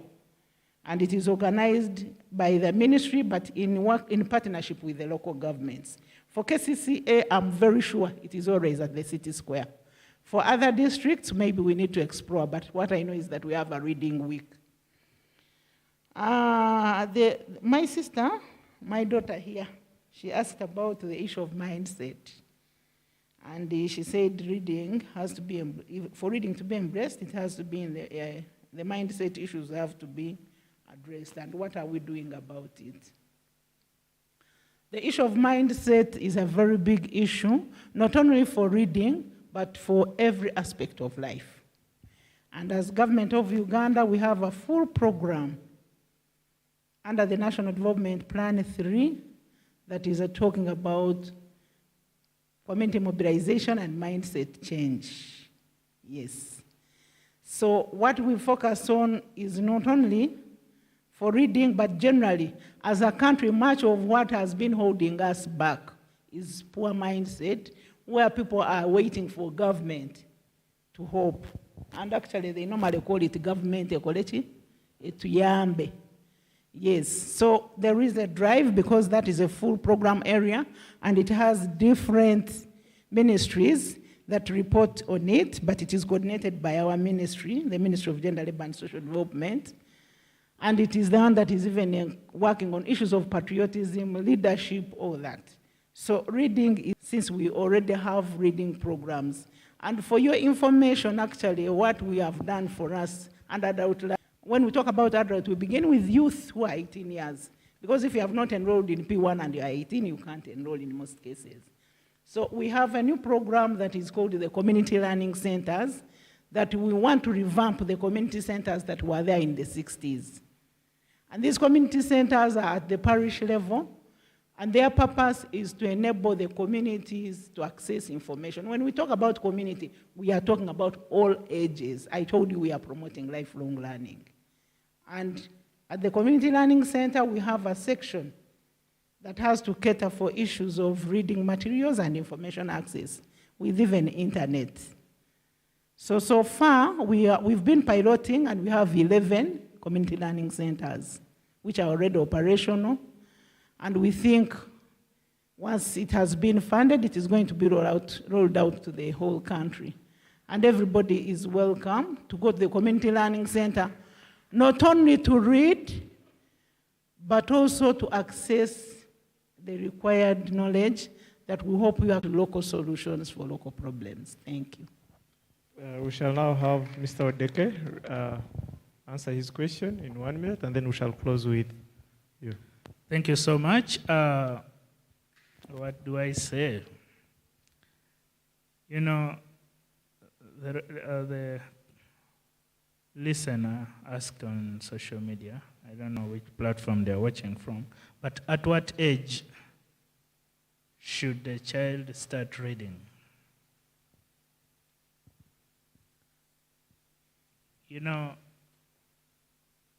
from my context, I started interfacing with the books through my mother and brothers who would actually read to me, okay? And I began reading from my mother tongue, the books which were written in my mother tongue, including the Bible. So what my mother would do was to read to me stories, like Juma the lorry driver. I got to know them even before I learned how to read. So at what age? I believe at the age a child is able to understand. But even you don't need to first introduce them to text. You read to them stories. My book of Bible stories, I got to know before I could even read and write. I got to know something that would later on turn out to be a book by Charles Dickens, The Tale of Two Cities, written around 1859, during that time of the French Revolution. So there's a sense in which if you're introduced to what is written through your parents or your mentors, your guardians, reading for you, that's how you interface and fall in love. When I came here, I was wondering, what does a scientist like me have to say in a group of artists? But I'm happy that my colleague, Leon J, I learned that's how they pronounce his name. He's an engineer. Me, I am a student of computer science. But this African Readers Conference, when I looked at the theme, I saw it as an intersection of the sciences and the arts. Something talks about digitalization. That is now my world of computer. And the other one talks about reading and writing. That is arts. So we cannot say that arts and sciences are like the right arm and the left arm. So that is my understanding. So on the other side, leaders are readers. All readers are leaders. Whichever way you want to take it, but it is the plain truth. I believe some of us who undertook sciences, if we had decided that we don't read or we don't do what, we wouldn't be where we are right now as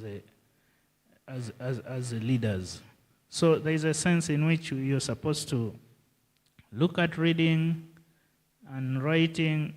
Don't only leave it for people who do arts or what. So I found myself reading through. I read a lot, from literature to religion to mathematics, logic, all topics. So when you find me telling you something about The Lion and the Jewel, written by Wole Soyinka, you don't worry about that. The grain, literature from West Africa, Kenya. I love African literature, and I've read extensively, and I've fallen in love with the reading. Thank you so much. I believe as a government, and then as a student leaders, there is need to align ourselves with, number one, Vision 2040, and then there are SDGs, 17 of them I implore you to read, and then we have African Agenda 2063. All these lay foundation on what needs to be done in respect to harnessing literacy in our society. And I also loved what my sister Imelda talked about, that the government has a social contract with its own citizens. And I believe the culture of reading and literacy will take a multi-pronged approach that encompasses the family, encompasses the school, and the wider community. And by extension, the government. And that's how we are going to ever want to have going forward. I recommend a book written by Jami Suskain. It's a book called The Digital Republic on the Freedom and Democracy in the 21st Century. I thank you so much. Thank you for listening. Thank you very much. We shall have closing. He will close us off as we go for our next. Kindly use 1 minute. Okay, the next session is about to start. I just want to add on something very small that my brother here has talked about the age of introducing a young child to reading. And that is the thing about children. We can really never tell the actual age. But have you seen children mimicking their parents on phones? You know? So this is what we are saying. We cannot tell the actual age. But when a child sees a parent doing something, when he or she sees a parent reading a book, tomorrow you're going to find that child busy as if she's reading.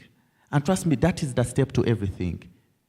So read as a parent. Read as a person. Have books around. Have all those materials if you can access them. And trust me, before you know it, the child herself will be a reader, and you won't be able to tell the actual age that he or she even picked up the reading culture from. Yeah? I don't know if I'm to respond to any question. There was a question about mentorship, though. Yeah. If you could use just 1 minute. From my experience, mentoring poetry performance, stage and page, and then also actors and all that, we find that so much. An actor, you know, and at the end of the day, you're like, but you're acting like so-and-so. But you're performing poetry like so-and-so and all that.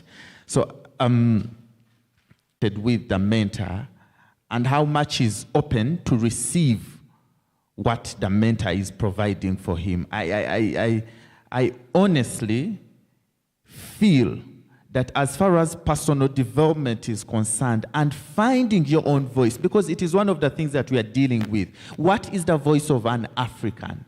So the journey is under evolve to discover who yourself is. And the only way that you're going to do it is by reading. I do not care what you read. I do not care which particular material you pick up to read. But for me, I say for myself, the only means to discover who I am, because on a daily basis as a learner, I believe we need to get closer to as many mentors as possible. But when you're there back and you're by yourself, what are you doing? One of the things to discover about who you are, your voice, your style, is by reading. That is what I can say regarding Thank you very much. There was a question on political activism. He will close us off. Well, thank you. Thank you for that. I deserve the opportunity to close it myself. And I will close with an answer to that, but also with a wonder. Share in the wonder of my brother that why would I be invited here? I first thought it was a political forum for me to come and battle with my fellow contestants.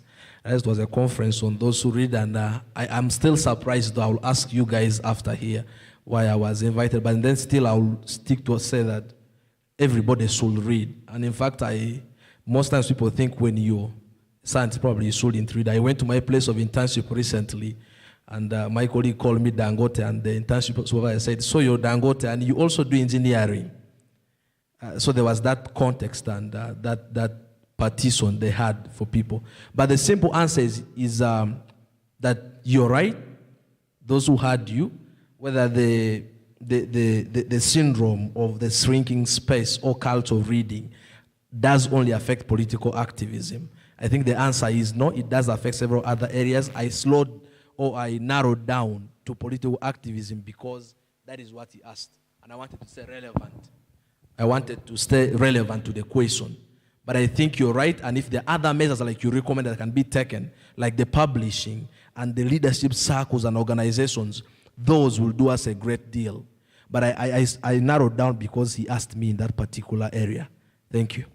Thank you very much, our panelists. Thank you very much, the audience. We shall now hand over to the MC to take us through the next session. Thank you. Thank you very much. Let's give them a round of applause. Thank you very much for taking your time to be part of this panel discussion. And the moderator, thank you for your time, your commitment. The audience, we thank you so much. And the people online, we've been seeing your comments and your questions, and it's all amazing. Yeah, some of the points that we shouldn't forget from this panel discussion in regards to reading innovations is one, family literacy. It has to be brought up and established. Early childhood literacy, incentives for reading, and reading should not only be linked to academics, it should be put outside the scope of education. Mindsets change from Salome, who I'm so in love with, the young student who was on the panel. And then also there's a big role for parents to play in encouraging the reading culture. And then mentorship and so many other important points that they brought up. Thank you all of you for being part of this. And I'm going to ask the organizers, Jeremy, Scovia, someone should come and take the seats, the plastic seats, as we go to the next part on the program. So we are going to be having next on our program a performance from Alex Chitaka. But he was on the panel, so we are going to give him like 3-4 minutes for him to prepare. And then he comes, cheers us up, makes us smile, anything. Yeah, so let's just be ready for him. And as we wait for Alex Chitaka, how many writers do we have in the house? If you're a writer, raise your hand. Okay, that's nice. So this is what we are going to do. Like I told you, I attended a session by Ngugi wa Thiong'o some time back, and he was mentioning some of his tactics when it comes to writing. Like, what do you do as a writer to get motivated? Or what is your discipline?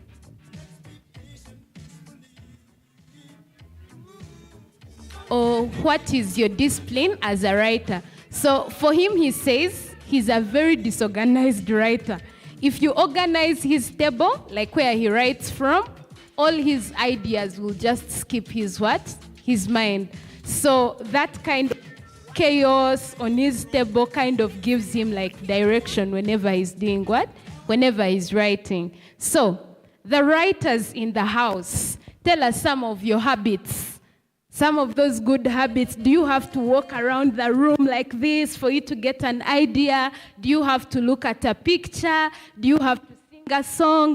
Do you have to first dance around and jump around? What are some of your habits, your disciplines, anything? There's someone here, please. There's someone? Yeah, share with us. Okay, thank you very much. For me, when I don't plan to write. I just find myself writing. So in most cases, I've taken time to study myself. In most cases, for me to think that I should now write, maybe I sit somewhere in a cool place. I feel like, oh, now I should write. Then maybe if someone passes and I notice something about her, I write. Yeah. So even if maybe we were in a previous lesson, and maybe a teacher talked about something.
how I attended the General Assembly, how I paid my dues. Remember this dirty rainwater that only passed once. This shadow that strong light caused to cast a shadow. Remember me as one of the toads in the back seat of the lake choir. Not that I added, not for what I added, but for what I did not remove. For when the curtain of darkness hid the audience from heaven, there were options I did not choose. They say the future will grow fatter, that even hope has a hope that it will get better. So remember me, those who make a list of those to forget, not because those who make a list of who to forget. Not because I was all white, but because I wasn't all black. For none of my plans have completed its 9 months, so I have nothing to tell those who will tell others. Remember me, though like the firefly I may not be bright, I have gone as far as my umbilical cord will allow. I have plowed with words and sowed. I have plowed with words the seeds. I should lead my country if hope casts the votes. But alas, so remember me. I have pulled in fast-flowing streams where tilapia go for dates. I have stumbled on wildflowers that no eye has deflowered, and played with time alone, for I was grandma's flower. I pause my life to show others their pause button.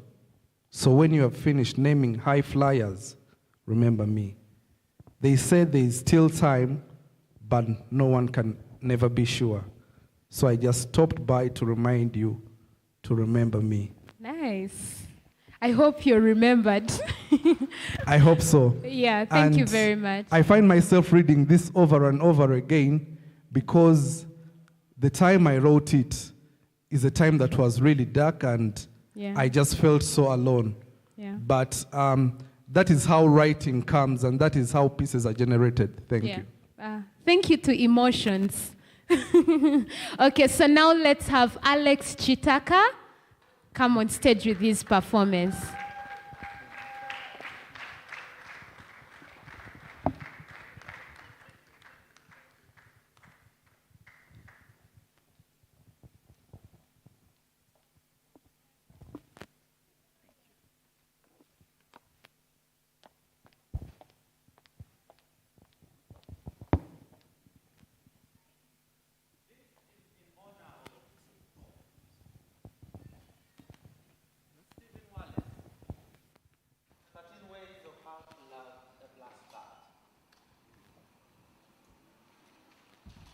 Among the 20 snowy mountains, the only moving thing was the eye of the blackbird. As made of three minds, like a tree in which there are three black birds. The blackbird whistled in the autumn wind, and that was a small part of a pantomime. A man and a woman are one. A man and a woman and the blackbird are one. And I do not know which to prefer, the beauty of inflections or the beauty of innuendos, the blackbird whistling or just after. Icicles filled a broken window with a barbaric glass. The shadow of the blackbird kept crossing it, to and fro, and the mood pressed on the shadow an indecipherable pause. Oh, thin men of Adam, why do you imagine golden birds? Do you not see how the blackbird flies around the feet of the women about you? Do you not see how the blackbird flies around the feet of the women about you? I know of noble accents, of lucid and inescapable rhythms, but I also know too that the blackbird is involved in what I know. The black bird flying out of sight marked the edge of one of many. The black birds flying in the green light.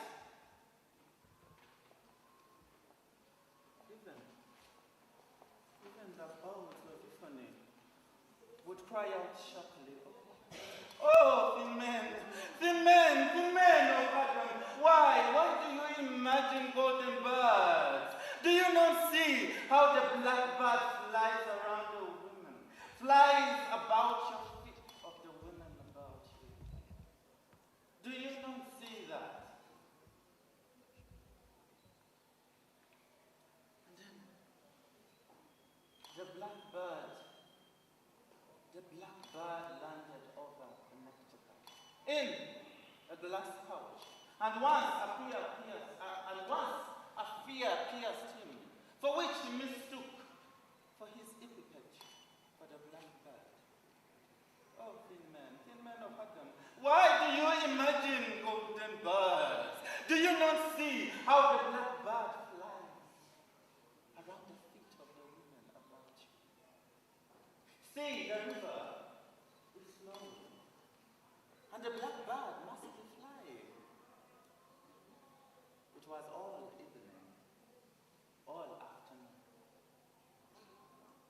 It was snowing.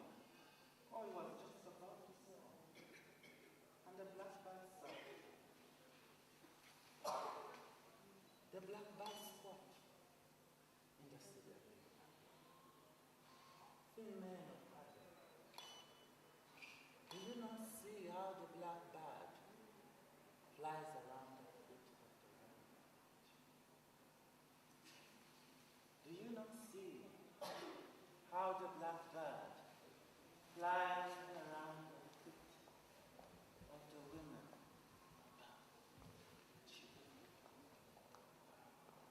You may write me down in history with your bitter, twisted lies. You may drop me in the very dark, but still like dust, I'll rise. Does my sustenance upset you?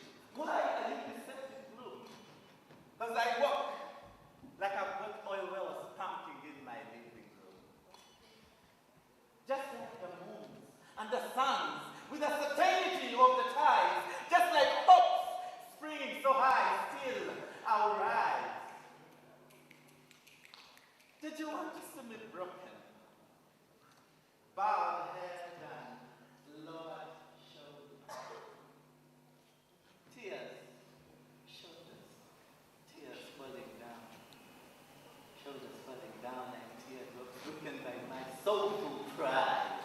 Does my haughtiness offend you, or do you find it awfully hard that I love? That I love like I've got that digging in my own backyard. See, you may shoot me with your words, you may cut me with your eyes, you may kill me with your hatefulness, but still like dust, I'll rise. Does my sexiness upset you? Or does it come as a surprise that I dance? That I dance like I've got diamonds at the meeting of my thighs? See, up from the heights of decision, I rise. Up from a past rooted in pain, I rise. I am the black ocean, living and wide, swelling and welling, I bear in the tide. I rise. I rise leaving behind nights of terror and fear. I rise into a day that is wondrously clear. I rise bringing the gifts that my ancestors gave. For I am the hope and the dream of every slave. I rise. I rise. I rise.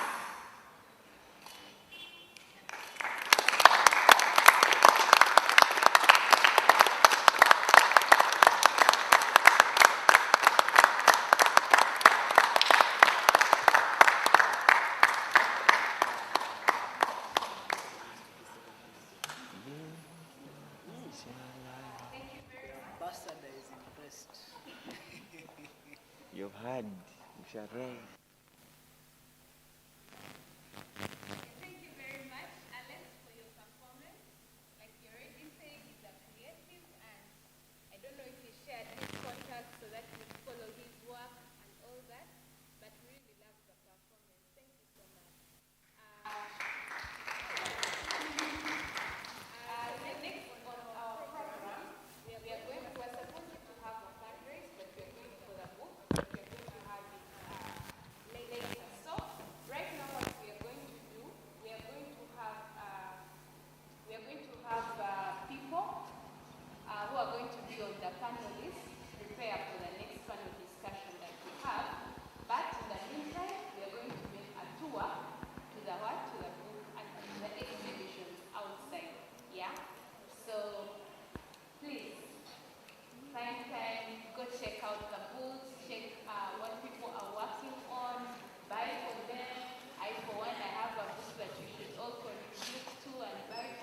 High People remains one of Uganda's and indeed Africa's most dynamic brands and organizations. The innovations and initiatives are increasingly renowned for their positive impact towards transforming lives and livelihoods around the continent. Our annual High People Music Awards are recognized not just for their critical acclaim and prestige that they bestow on their winners and nominees, but as one of the longest serving awards and celebration. We are proud to grow from strength to strength, celebrating and transforming brand to brand, name to name. A number of artists have grown to influence millions of Ugandans and Africans as a whole. Remarkably, the story we started as a digital online store to distribute and share content that was locally brewed and created by our indigenous Africans has turned out into a livelihood of every creator of content, be it music, film, drama, TV, name it. The 11th edition comes with thankfulness. It's been quite a journey. We thank our long-standing partners that have kept believing in transforming the music industry and the creative arts industry using digitization. We also thank God, our longest-serving sponsor, for making this happen every single year. I'm proud and excited to let you know that the nominations for the 11th High People Music Awards are now open for every one of us to suggest and bring forward the most outstanding acts and artists that made our year.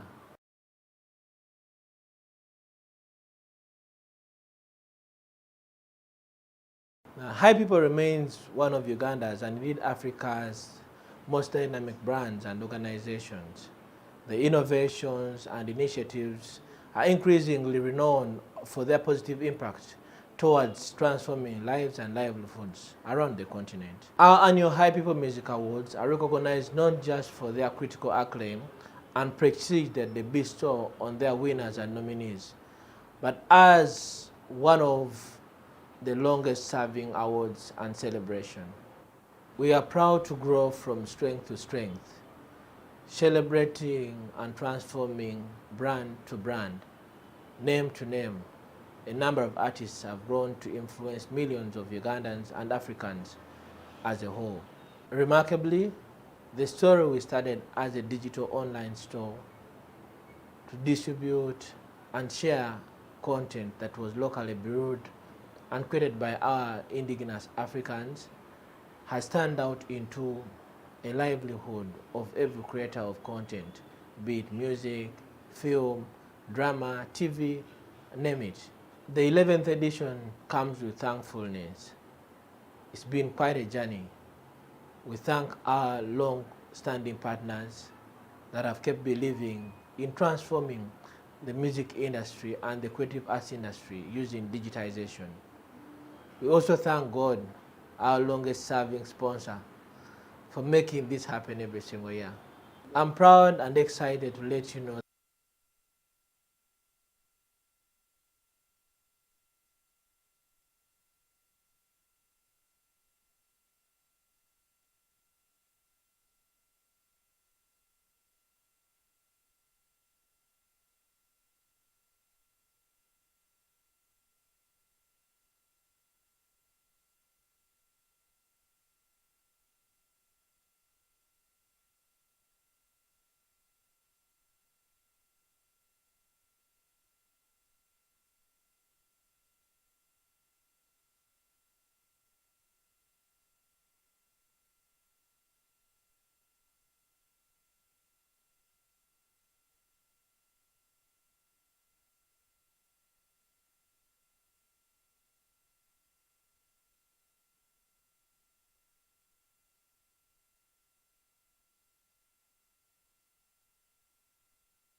High People remains one of Uganda's and indeed Africa's most dynamic brands and organizations. The innovations and initiatives are increasingly renowned for their positive impact towards transforming lives and livelihoods around the continent. Our annual High People Music Awards are recognized not just for their critical acclaim and prestige that they bestow on their winners and nominees, but as one of the longest serving awards and celebration.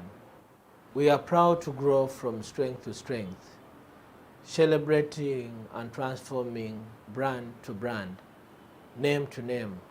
A number of artists have grown to influence millions of Ugandans and Africans as a whole. Remarkably, the story we started as a digital online store to distribute and share content.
High People remains one of Uganda's and indeed Africa's most dynamic brands and organizations. The innovations and initiatives are increasingly renowned for their positive impact towards transforming lives and livelihoods around the continent. Our annual High People Music Awards are recognized not just for their critical acclaim and prestige that they bestow on their winners and nominees, but as one of the longest serving awards and celebration. We are proud to grow from strength to strength, celebrating and transforming brand to brand, name to name. A number of artists have grown to influence millions of Ugandans and Africans as a whole. Remarkably, the story we started as a digital online store to distribute and share content that was locally brewed and created by our indigenous Africans has turned out into a livelihood of every creator of content, be it music, film, drama, TV, name it. The 11th edition comes with thankfulness. It's been quite a journey. We thank our long-standing partners that have kept believing in transforming the music industry and the creative arts industry using digitization. We also thank God, our longest-serving sponsor, for making this happen every single year. I'm proud and excited to let you know that the nominations for the 11th High People Music Awards are now open for every one of us to suggest and bring forward the most outstanding acts and artists that made our year.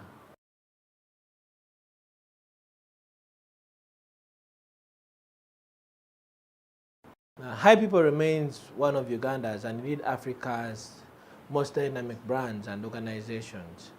The innovations and initiatives are increasingly renowned for their positive impact towards transforming lives and livelihoods around the continent. Our annual High People Music Awards are recognized not just for their critical acclaim and prestige that they bestow on their winners and nominees, but as one of the longest serving awards and celebration.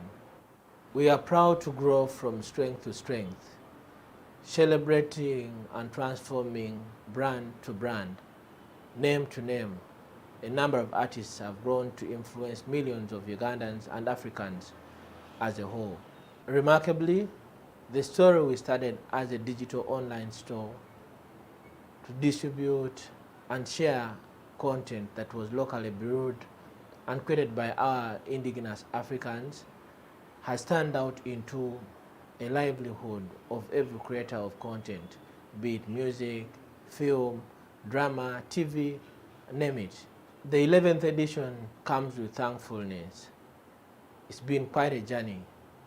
We thank our long-standing partners that have kept believing in transforming the music industry and the creative arts industry using digitization. We also thank God, our longest-serving sponsor, for making this happen every single year. I'm proud and excited to let you know that the nominations for the 11th High People Music Awards are now open for every one of us to suggest and bring forward the most outstanding acts and artists that made our year.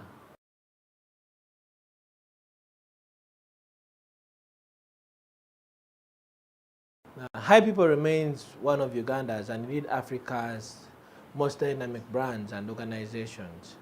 The innovations and initiatives are increasingly renowned for their positive impact towards transforming lives and livelihoods around the continent. Our annual High People Music Awards are recognized not just for their critical acclaim and prestige that they bestow on their winners and nominees, but as one of the longest serving awards and celebration. We are proud to grow from strength to strength, celebrating and transforming brand to brand, name to name. A number of artists have grown